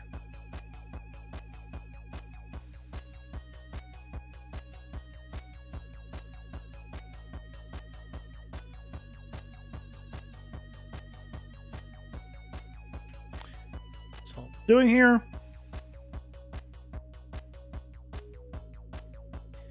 And then interfaces.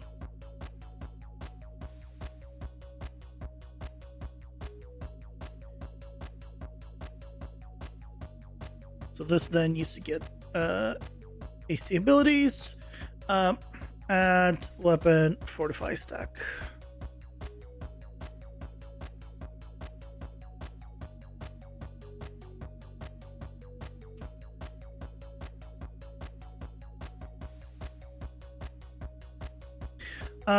You should probably give myself a print string. Because I won't know how much I have, because it's not giving me a icon yet. We'll add that after.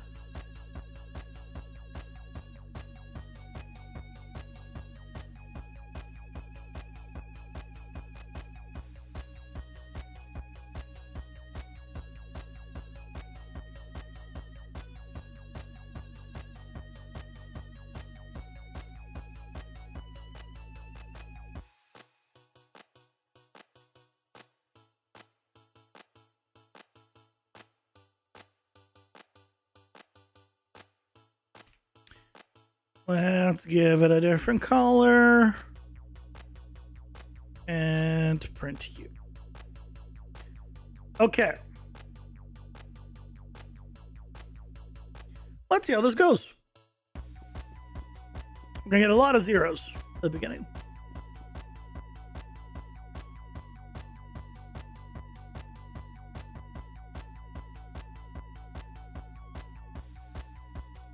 Let's see how we can increase it.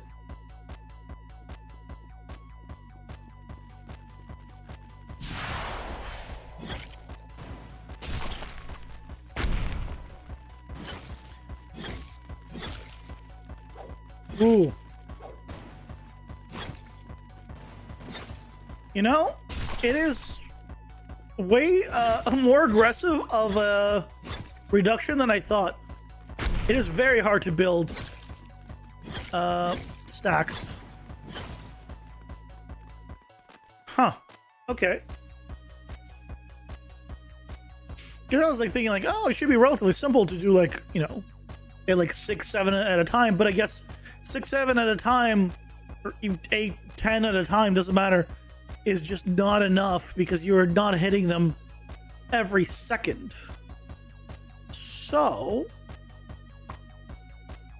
we could reduce every second. We just don't reduce as much every second. 2 every second. Hey, Dark Squirrel, welcome in. How's it going? Hope you're doing well. Let's try 2 every second.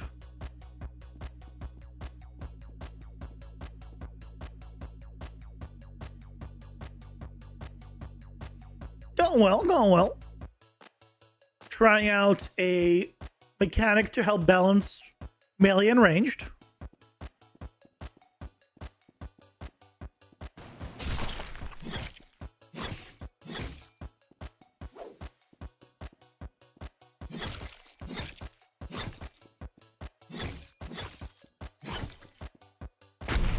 Okay, I mean, I guess you're only one enemy, so I'm not going to be dealing much with you. 3, 4 stacks. I get to like 4 stacks, I'd say. And then it ends. Do I get more? Should I get more stacks per hit per enemy then?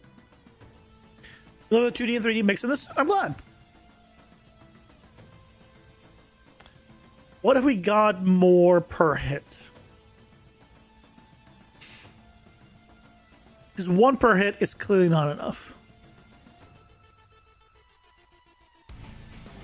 I could go 5. Let's just see what happens. If I have 5 per hit, 2 per second down, this should mean I'm at full stacks pretty much right away. Which is way too high, but that's against a regular pack. Darkness falls across the stream. The odds rise. Pausing to protect humanity. I think once you get into like 2 or 3 enemies at a time, it'll probably be fine.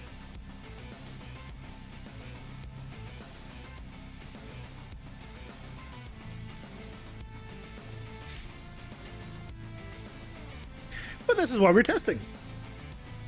Because clearly my initial math was great in theory, terrible in practice.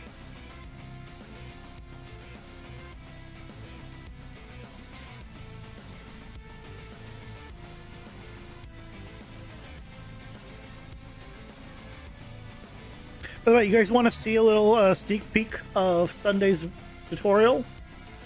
I actually made some progress because it's pretty clear what people wanted.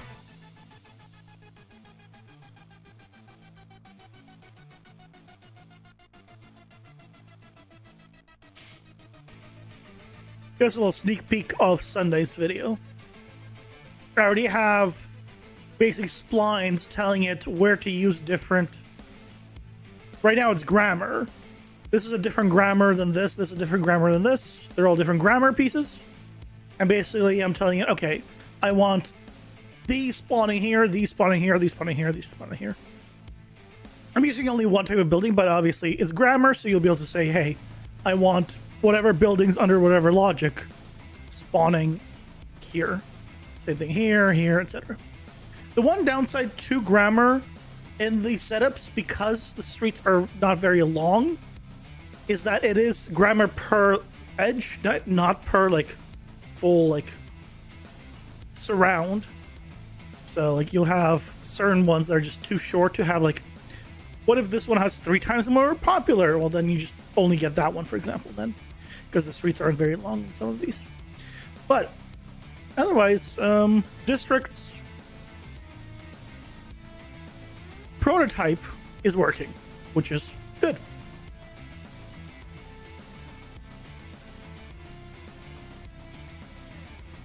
Oh, hi. Why are they all here? Why did they see me? It's okay, I'll...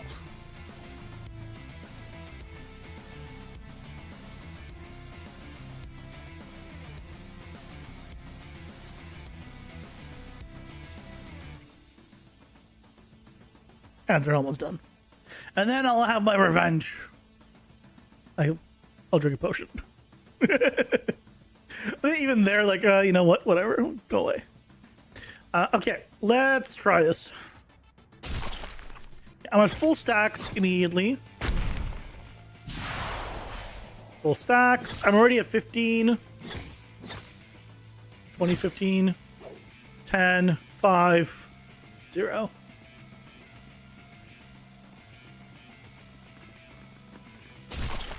So I'm at 20, I'm at 25, I'm at 10, I'm dead. I kind of like me running into the pack, big AoE in melee, and immediately getting 25% max stack damage reduction.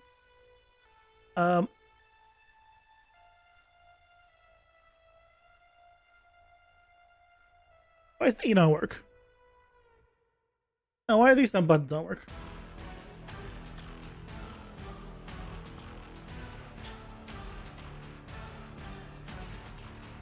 Okay. Hold on. Quick detour back to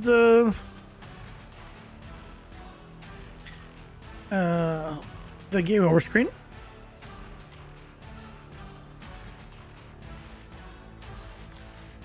What happened?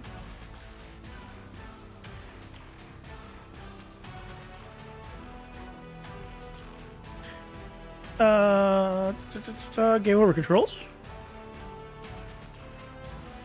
Yeah, Q. E.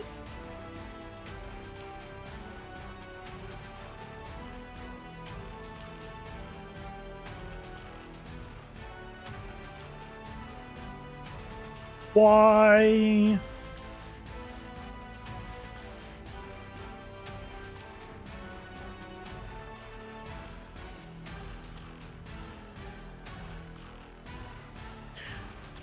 Oh, is it because...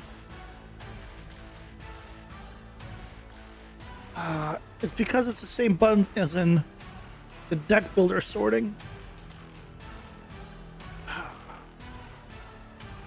Isn't it? Is it?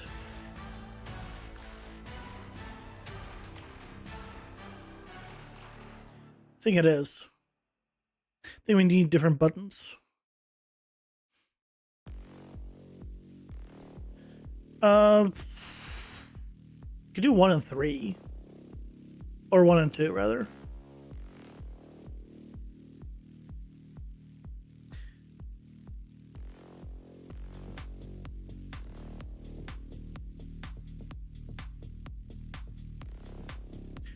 Let's try 1 and 2.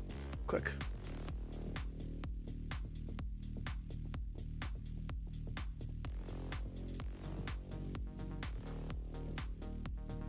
To our deaths we go.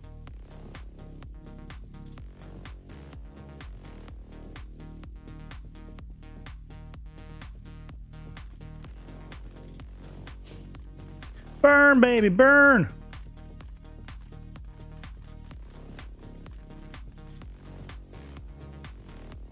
Two. Okay, it's because I was using the buttons other places.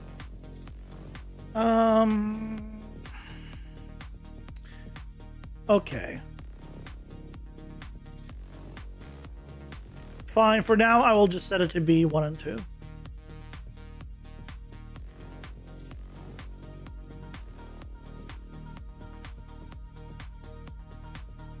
That's fine. The keyboard, the controller works still, so that's really the main one. Okay, so I like the fact that when I run in, I pretty much immediately get full stacks. The only way for me to maintain or gain full stacks after that would be if I spammed left click only, which is not optimal. But you can focus on getting, I guess, a single target because it's half a second cooldown per hit. If you spam left click, you can get 5 per hit because it doesn't matter how much damage you do.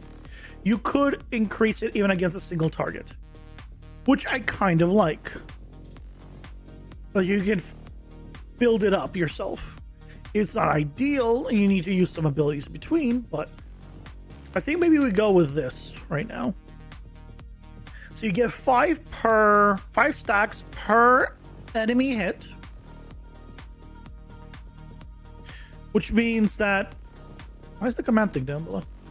Why are you here? Oh, what? Go away. Okay, whatever. Which means when you rush in, you can just go here, bam, full stacks, and then maintenance. And if you do like if you have even like a few enemies, it'll be much easier, obviously, to maintain high stacks.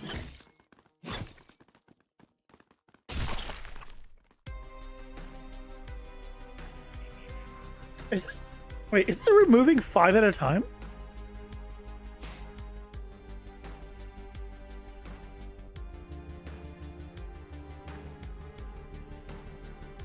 No, I'm just printing the other one.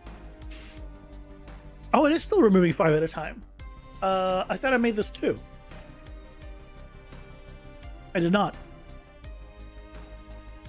Let's do 2. Slower deterioration. Probably want to have then less here as well, but let's try 2 first.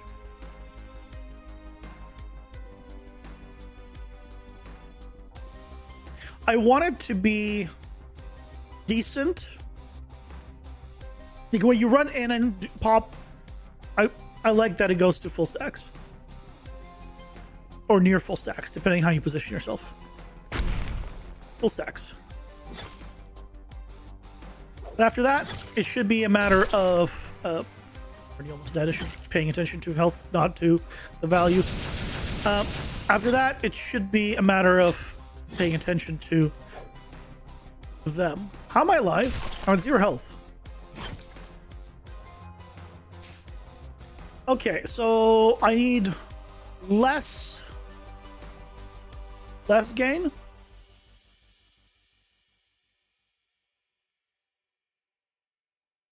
Or more reduction.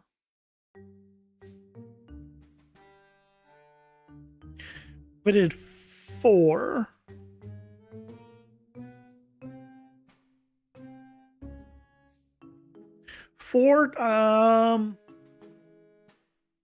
I would need what, 7 to get to full stacks? 7's fine. If I had 3, that becomes a little more challenging. I mean, maybe I do go 3. I don't want it to be like every pack is immediately full, but oh, yeah. Still 23, 21, 25, 25. No, I'm able to like maintain it relatively easily.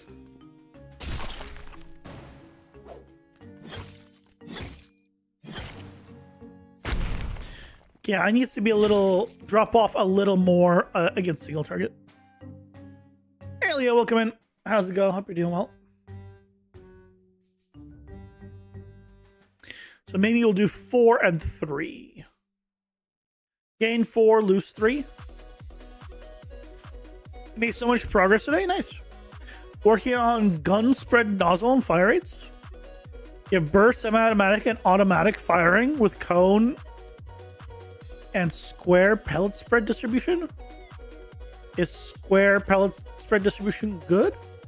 Shouldn't it be in a circle? But why would it be in a square? I'm not a gun person, but I would assume that it's equal in all directions.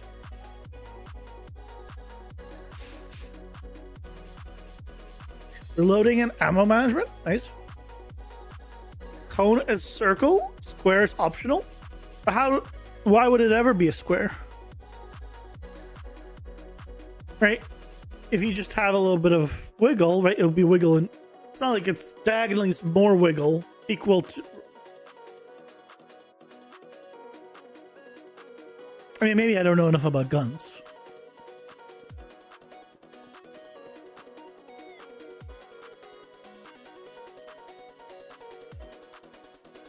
Why is the command thing right there?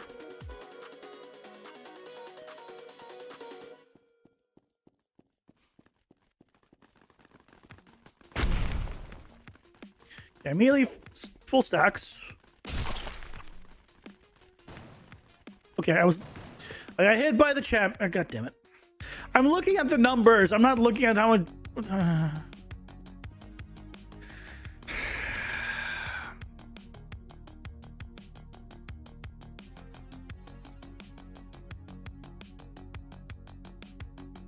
You do custom shapes so you can, in theory, make any shape you need to. That's cool.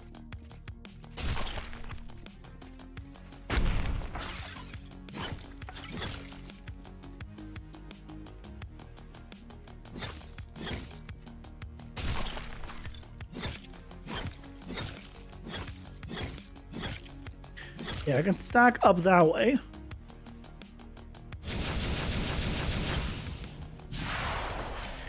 Okay, 12, 9, 6, yeah, 3. Ooh, this is gonna be a big pack. Okay, I think this is kind of where I want to be with the power up. Right, I get pretty much in a pack like this. Like as long as I'm attacking, like I'll be pretty good on the damage reduction front. So let's go with this. Let's get rid of the print string, and let's see what our actual damage is, because then we'll actually be able to see it. Our damage taken is when we have the stacks and we don't.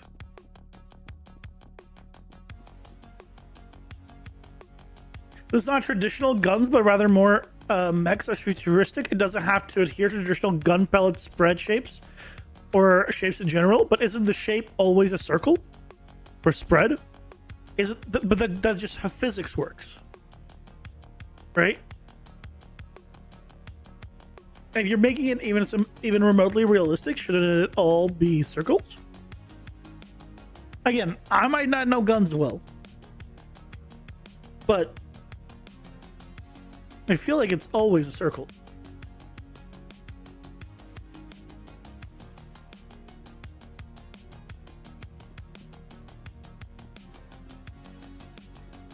5, 17. Do some of this, get some stacks. Okay. Well, I need you guys to hit me.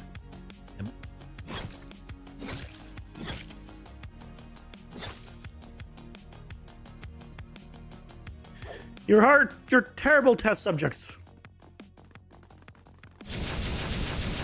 And you hit too hard. That's for spread, not for nozzle placement? I don't understand the difference. We're talking about shooting something, right? Each nozzle fired a single bullet. You can shape it however it needs to. Well, no, because it needs to go through something. That's right. And the reason it's a nozzle is because that's just how all weapons work. Because you put ignition in the back and then used to, otherwise it would just spray everywhere. And no one wants that. Okay, there's a reason they're all always cylindrical.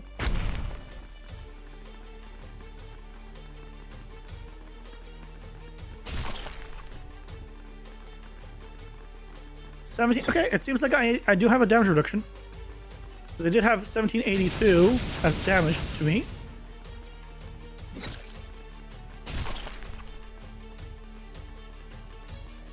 Am I doing less damage to them? So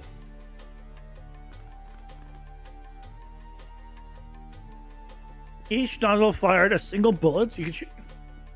Yeah, but again, just guns in general just always have a straight nozzle. You can't put on a handgun an X barrel. That wouldn't work. Or any other shape than a circle.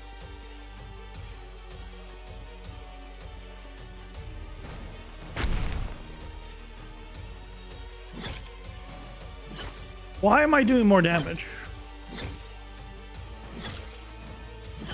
Oh, I'm not doing more damage. I increased my base damage.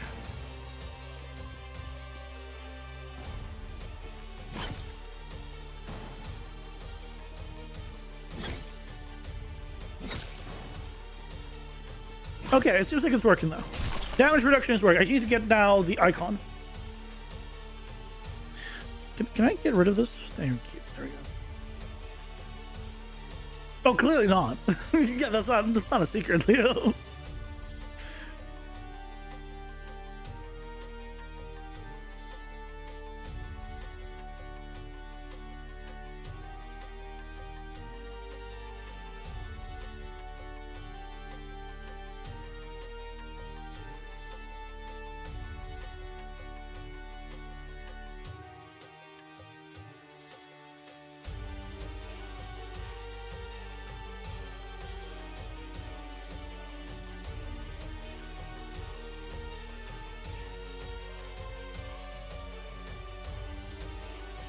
Okay, I'm thinking of the barrel.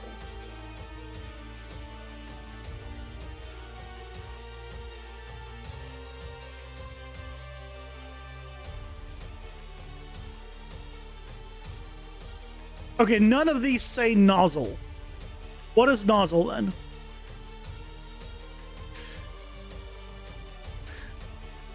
I don't see the word nozzle anywhere. I thought this was the nozzle. But that's the barrel. But the barrel is always a circle. Right? Because that's where it goes and just shoots through. Sometimes you have this little spiral inside of the barrel. So that way it keeps it straighter.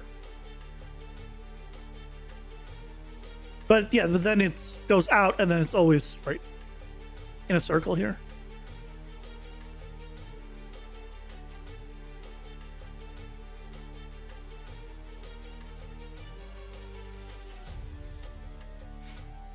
Specialized is a specialized. I feel like there's a word missing. Specialized is an adjective. Typically tapering tube designed to control the direction, speed, and pressure of fluids. Liquid gas as they exit. Why are we talking about liquids here? We're talking about a gun. Now I'm very confused. Why are we talking about liquids?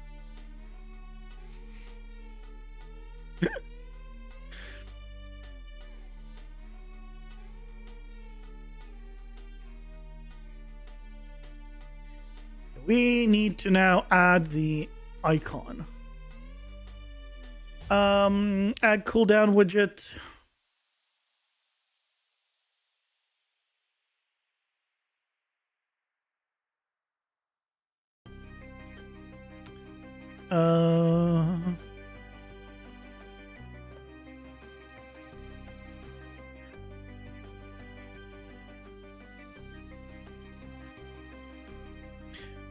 I need to then grab you.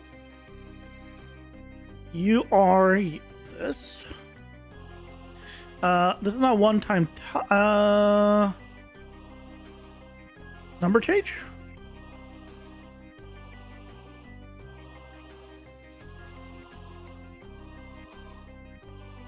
No timer count up.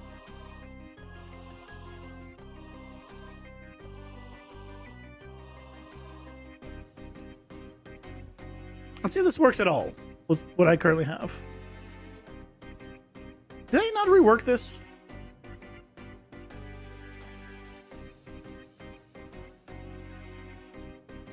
Did I rework this?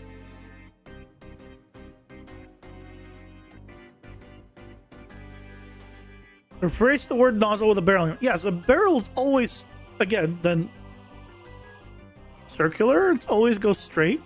You can't change the shape of it because then the bullet, which is circular, right, for aerodynamic sake. Again, why? Oh. That's not right. Here, I need to get all of.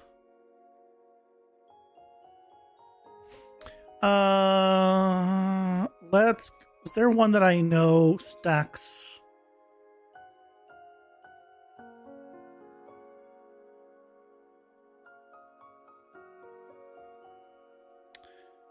Add HUD cooldown widget.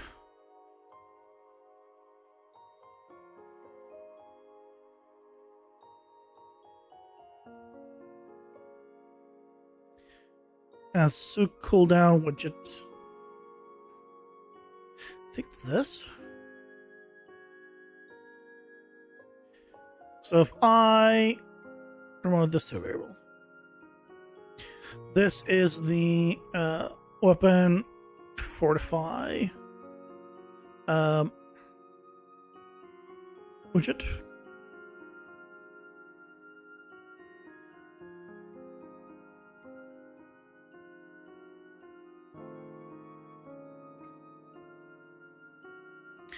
Check if it is valid.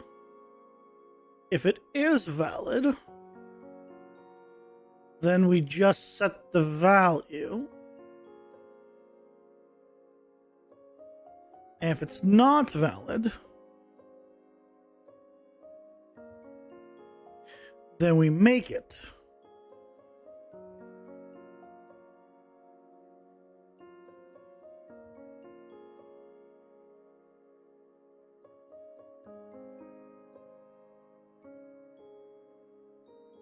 I guess it's not valid, then it's 0. I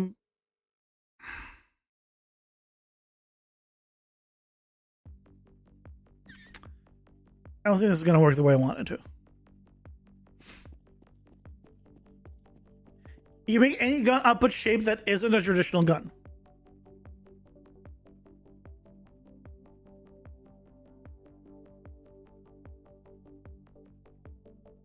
Chain gun, the one that has multiple bearers in a single gun? No. They don't. What's a chain gun? Like, I know the fantasy weapons, but they're all, again, still all barrels, aren't they? No. Okay, so that's working. Oh, I need to,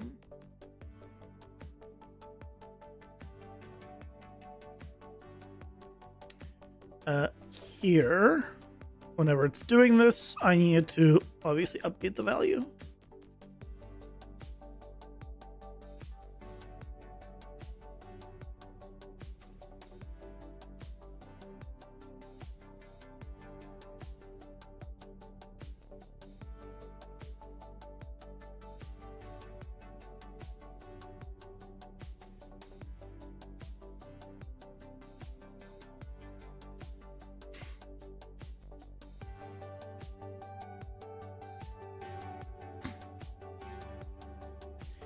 Chain gun. Oh. Yeah, chain gun, machine gun, all the same. Yeah, but still, again, it's then goes back to what I was saying. It's always circular. Right? They're all circles. And the spread is still all circles.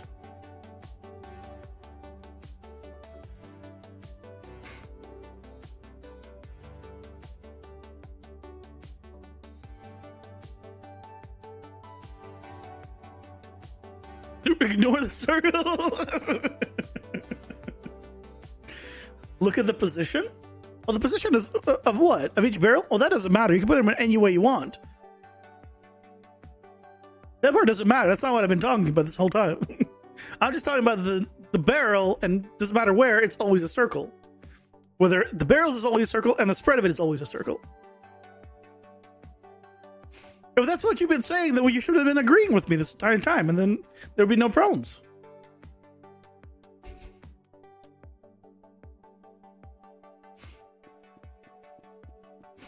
Oh yeah, but that's just saying, like, you can make any gun in general. Yeah, you can make any gun in general. Yeah. I thought you were talking about the mechanics, not the visuals of it. Yeah, I mean, you could make it look like whatever you want. That doesn't really matter. You don't need, like, in a gameplay sense, the player doesn't care if it's every single barrel is actually shooting individually, as long as it feels correct. Like, unless it's a realistic, like, gameplay, then no one's gonna care. Okay, it's dropping. Good, good, good. What happens when it gets to 0? Yeah, that needs to go away.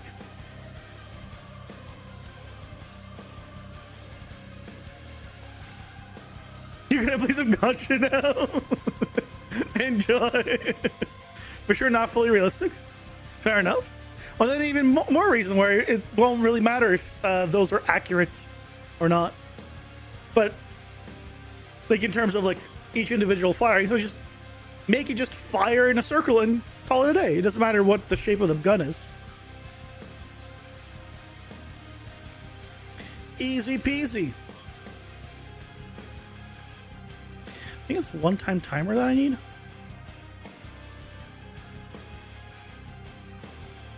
I thought I reworked the whole system. Clearly not. I need to rework that system at some point.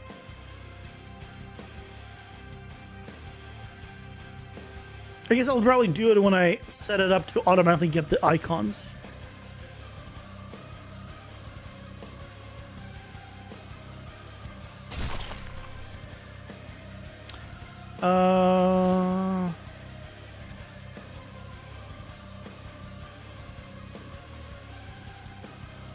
Okay, so that's not it here.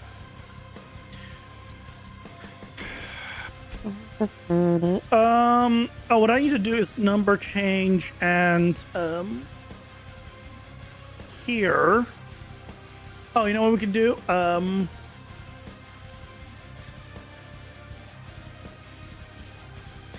Check if it is equal to 0. If it is,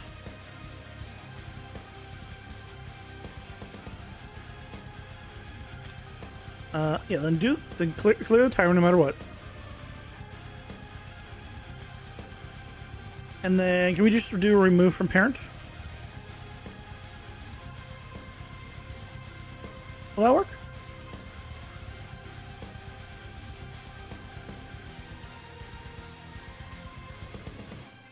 Get a gotcha Enfield and up your production to have fun. I assume Enfield is a game.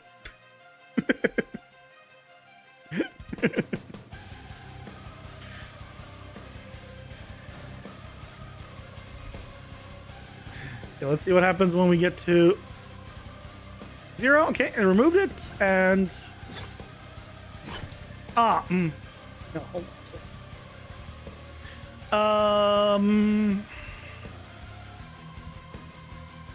Remove from parent doesn't work for what I want.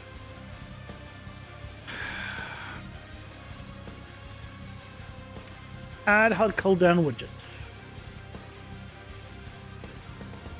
What's going on? It's been a while, and I thought I reworked this, but clearly I imagined it.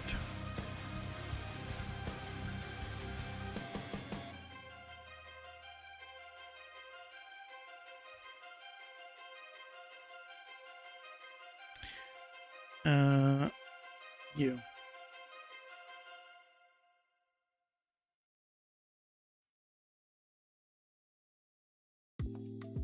Oh, there's a remove, isn't there? There is. That's right.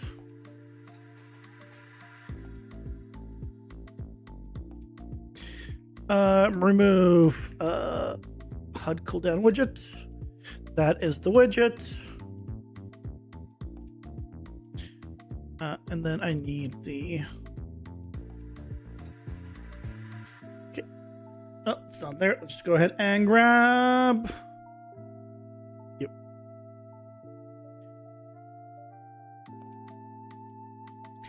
Okay, so if it's a 0, remove... Actually remove it.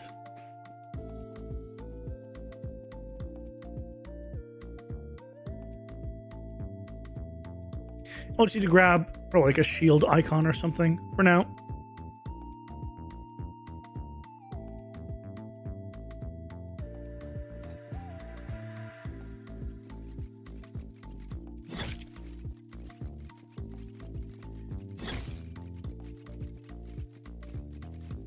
Okay, it's going down, it's going down. It's gone. It's not back. Why is it not back?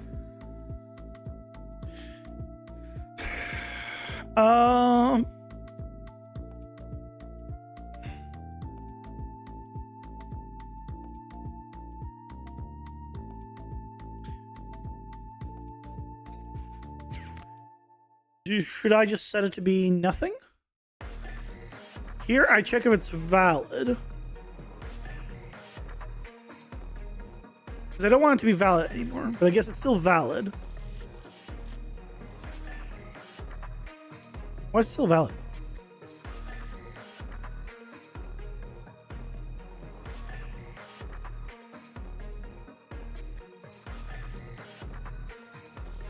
Removes the child.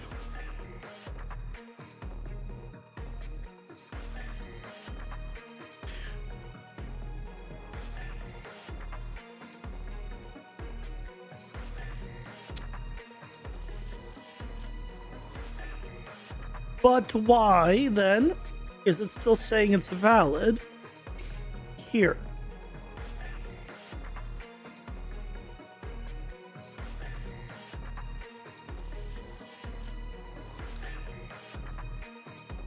Huh. Because I thought if you removed a widget from...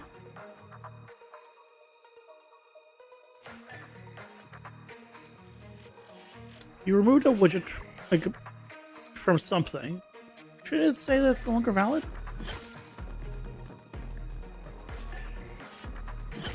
Hello. Yeah, it's printing hello. Okay, what I can try doing then is setting this to be empty.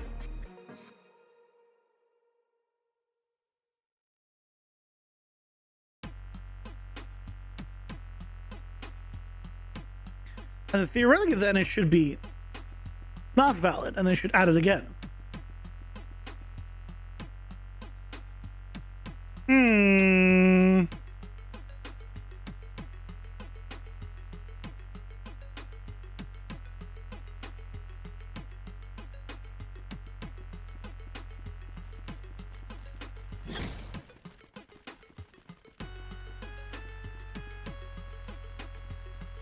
Okay. Okay, there we go. So now it works.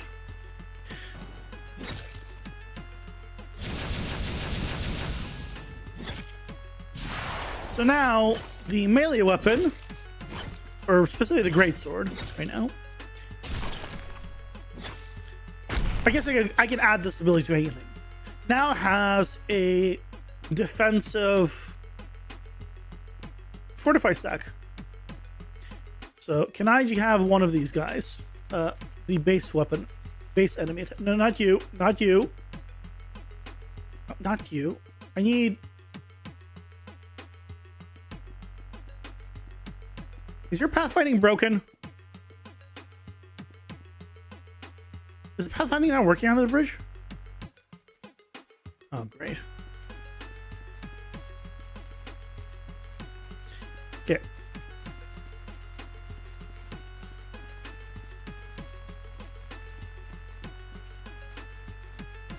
And you're missing 26. Okay.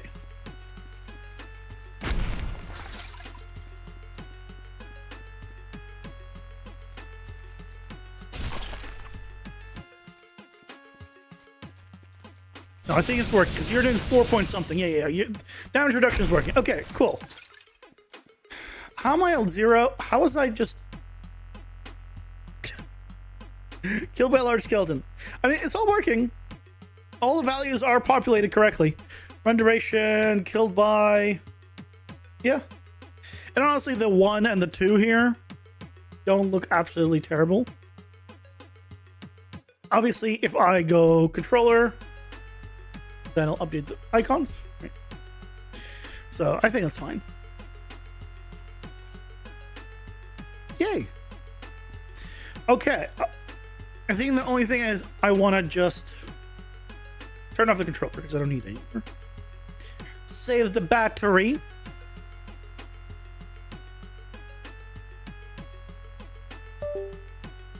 And I just want to change the icon here. Do I have like a shield icon?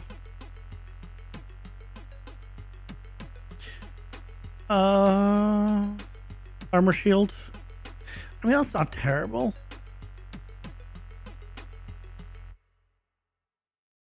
What's UI shield? Dungeon Architect.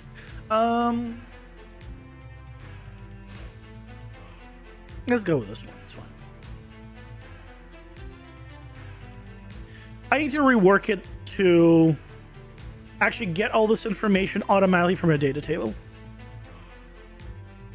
That's what I wanted to do. Now I remember. Is all of these cooldowns and all of this stuff should come from a data table. That's right. It's just I have other priorities. Ooh, that one's hard to read though.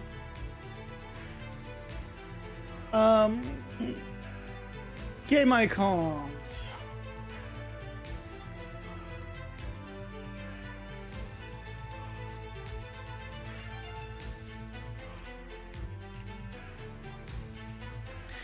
Anything interesting? Oh, there's a new one. I guess I want one that doesn't have much white in the top right, but that's gonna be hard to find.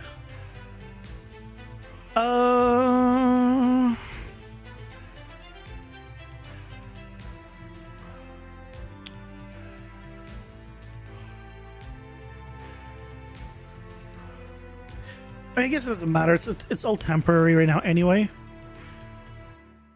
There's no like fortify. Yeah.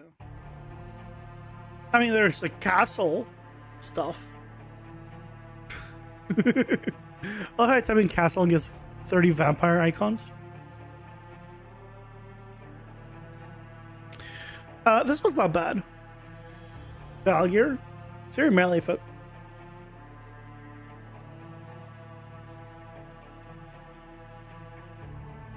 Let's go with this one.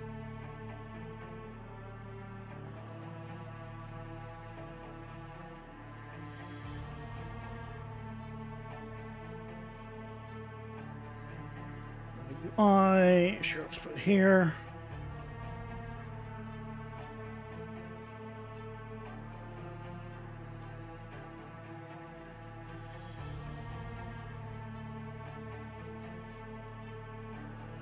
UI textures, I mean, that's a better place to put it than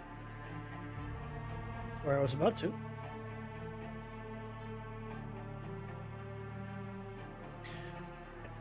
Just grab you and then shove you in here.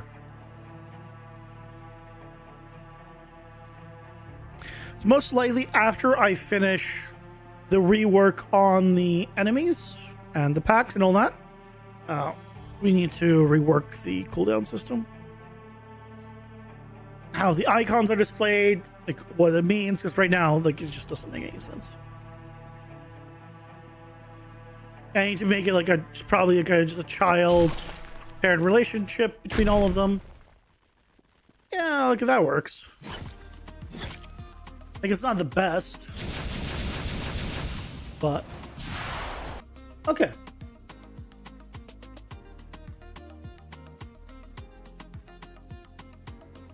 Looking good. So, with that all working, melee is now more balanced with ranged. So as a recap, melee currently now does 30% more base damage from the get-go. So it's 13 base damage versus 10, which means everything else scales off of it, obviously. And the melee weapon, which again is the greatsword right now, gives you 4 stacks. 4 stacks. 4 stacks of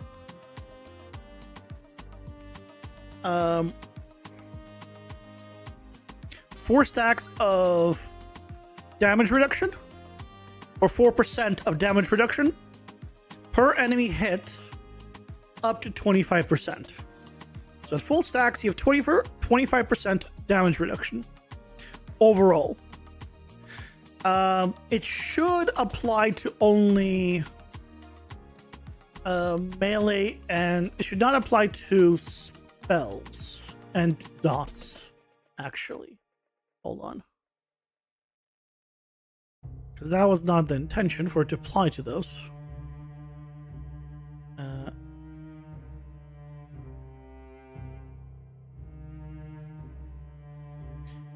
This is on take damage. No, I want to go into the calculate damage. Here. So this is doing this, but it doesn't know.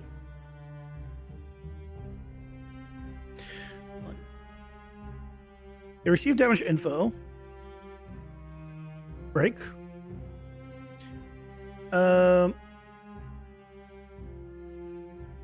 Attack type.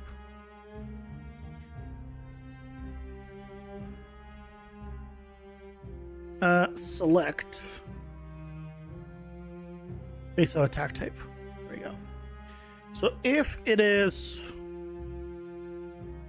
because it almost would have been an overall damage reduction, which I don't want. I want just basic melee and projectile stuff. So if it's melee projectile, we're using new.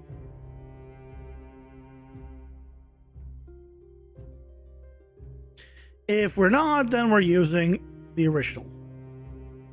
We basically bypass this damage reduction.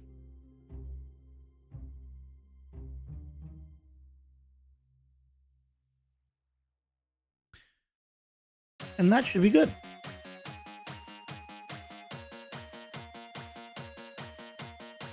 Okay. Good thing I said that out loud. We don't want global. So, that should help balance out melee with range. So, the next thing that we'll probably need to do tomorrow, I just took care of this, this thing. I'm starting to just shove things into the spreadsheet when I'm calculating stuff, figuring stuff out. New record tracking was something to add to the game over screen, but later. They're not needed. This part is technically done. Okay. What I want to do is the potion recharge on hitting the boss. So I think it'll be, instead of 50% potion recharge per 100 damage dealt, it'll be per 1000% of base damage dealt. So if you're doing 10 damage, right? Oh no, yeah, this will be 100 because it's 10 times more for your base damage. Your base damage is 100%. 100% of base damage is just your base. This is 1000%, which means 10 times more. So whatever your base damage is, if you do more, you'll recharge. This is to balance, one, just having a more powerful base weapon. So you don't just, your base weapon doesn't just also give you more recharges. And when you later on get meta progression upgrades to increase your base damage, and let's say your base damage is now 50% higher, I don't want to also give you 50% boosts on recharging on your potion on the boss. That's a separate thing, so I'm going to make sure that I have it that as a separate. The card cost I still haven't assigned, have I? Where is that set up right now? Can I do that real quick? Hey,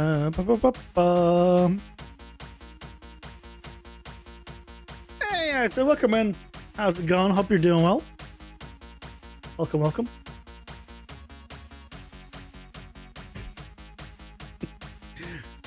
Rainbow cat. Oh, it's not a cat. That's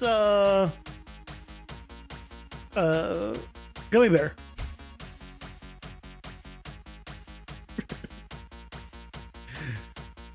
Very different than a cat.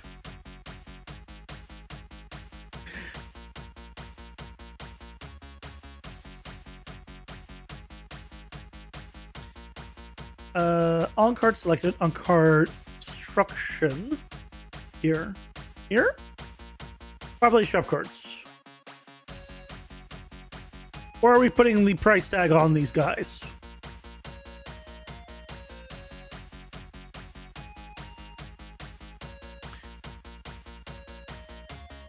Does the card unlock?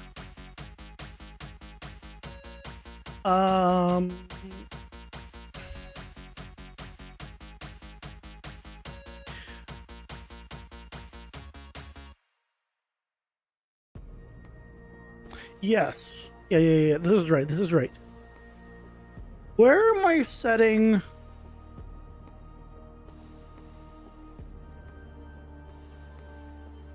The cost of them. Yeah, random card. Assign random card. Set the card info. Add keywords, remove. Huh?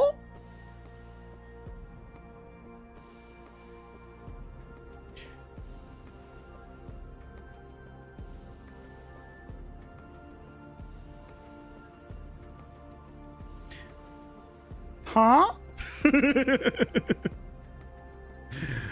Where am I setting the cost of them, though?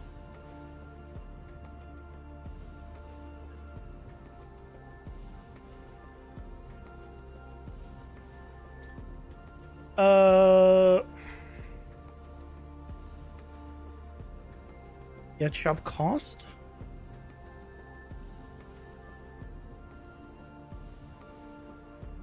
Okay, well, I guess we'll need to look into that. I forgot where I do it. Is it not here? Oh, is it on the card itself? That could be. Shop.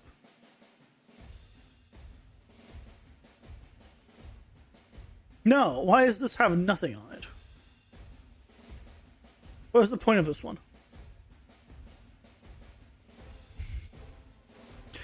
I'm not okay.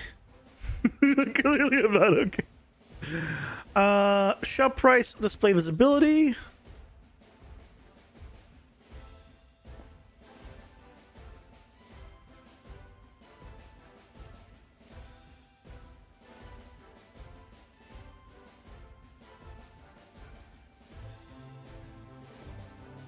I need to know, where's this being used? It's the only place. Shop cost is just there. Really? And this has nothing. This has on key down overrides. But that's it. Huh.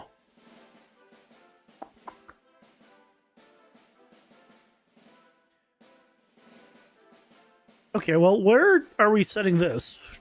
We have a few minutes. Hold on. So can I find it super fast?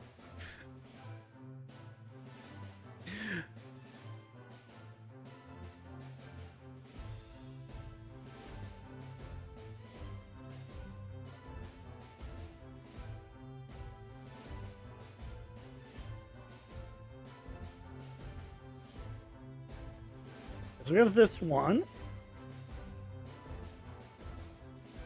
Oh, new put. Oh, I'm looking at the wrong. This is the new meta progression shop. Hold on. New meta progression shop doesn't matter.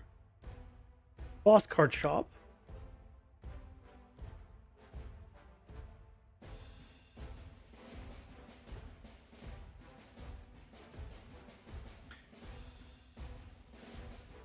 It's not set up in the shop, but in the shop, it's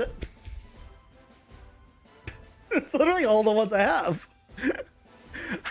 Where am I setting the value in the shop?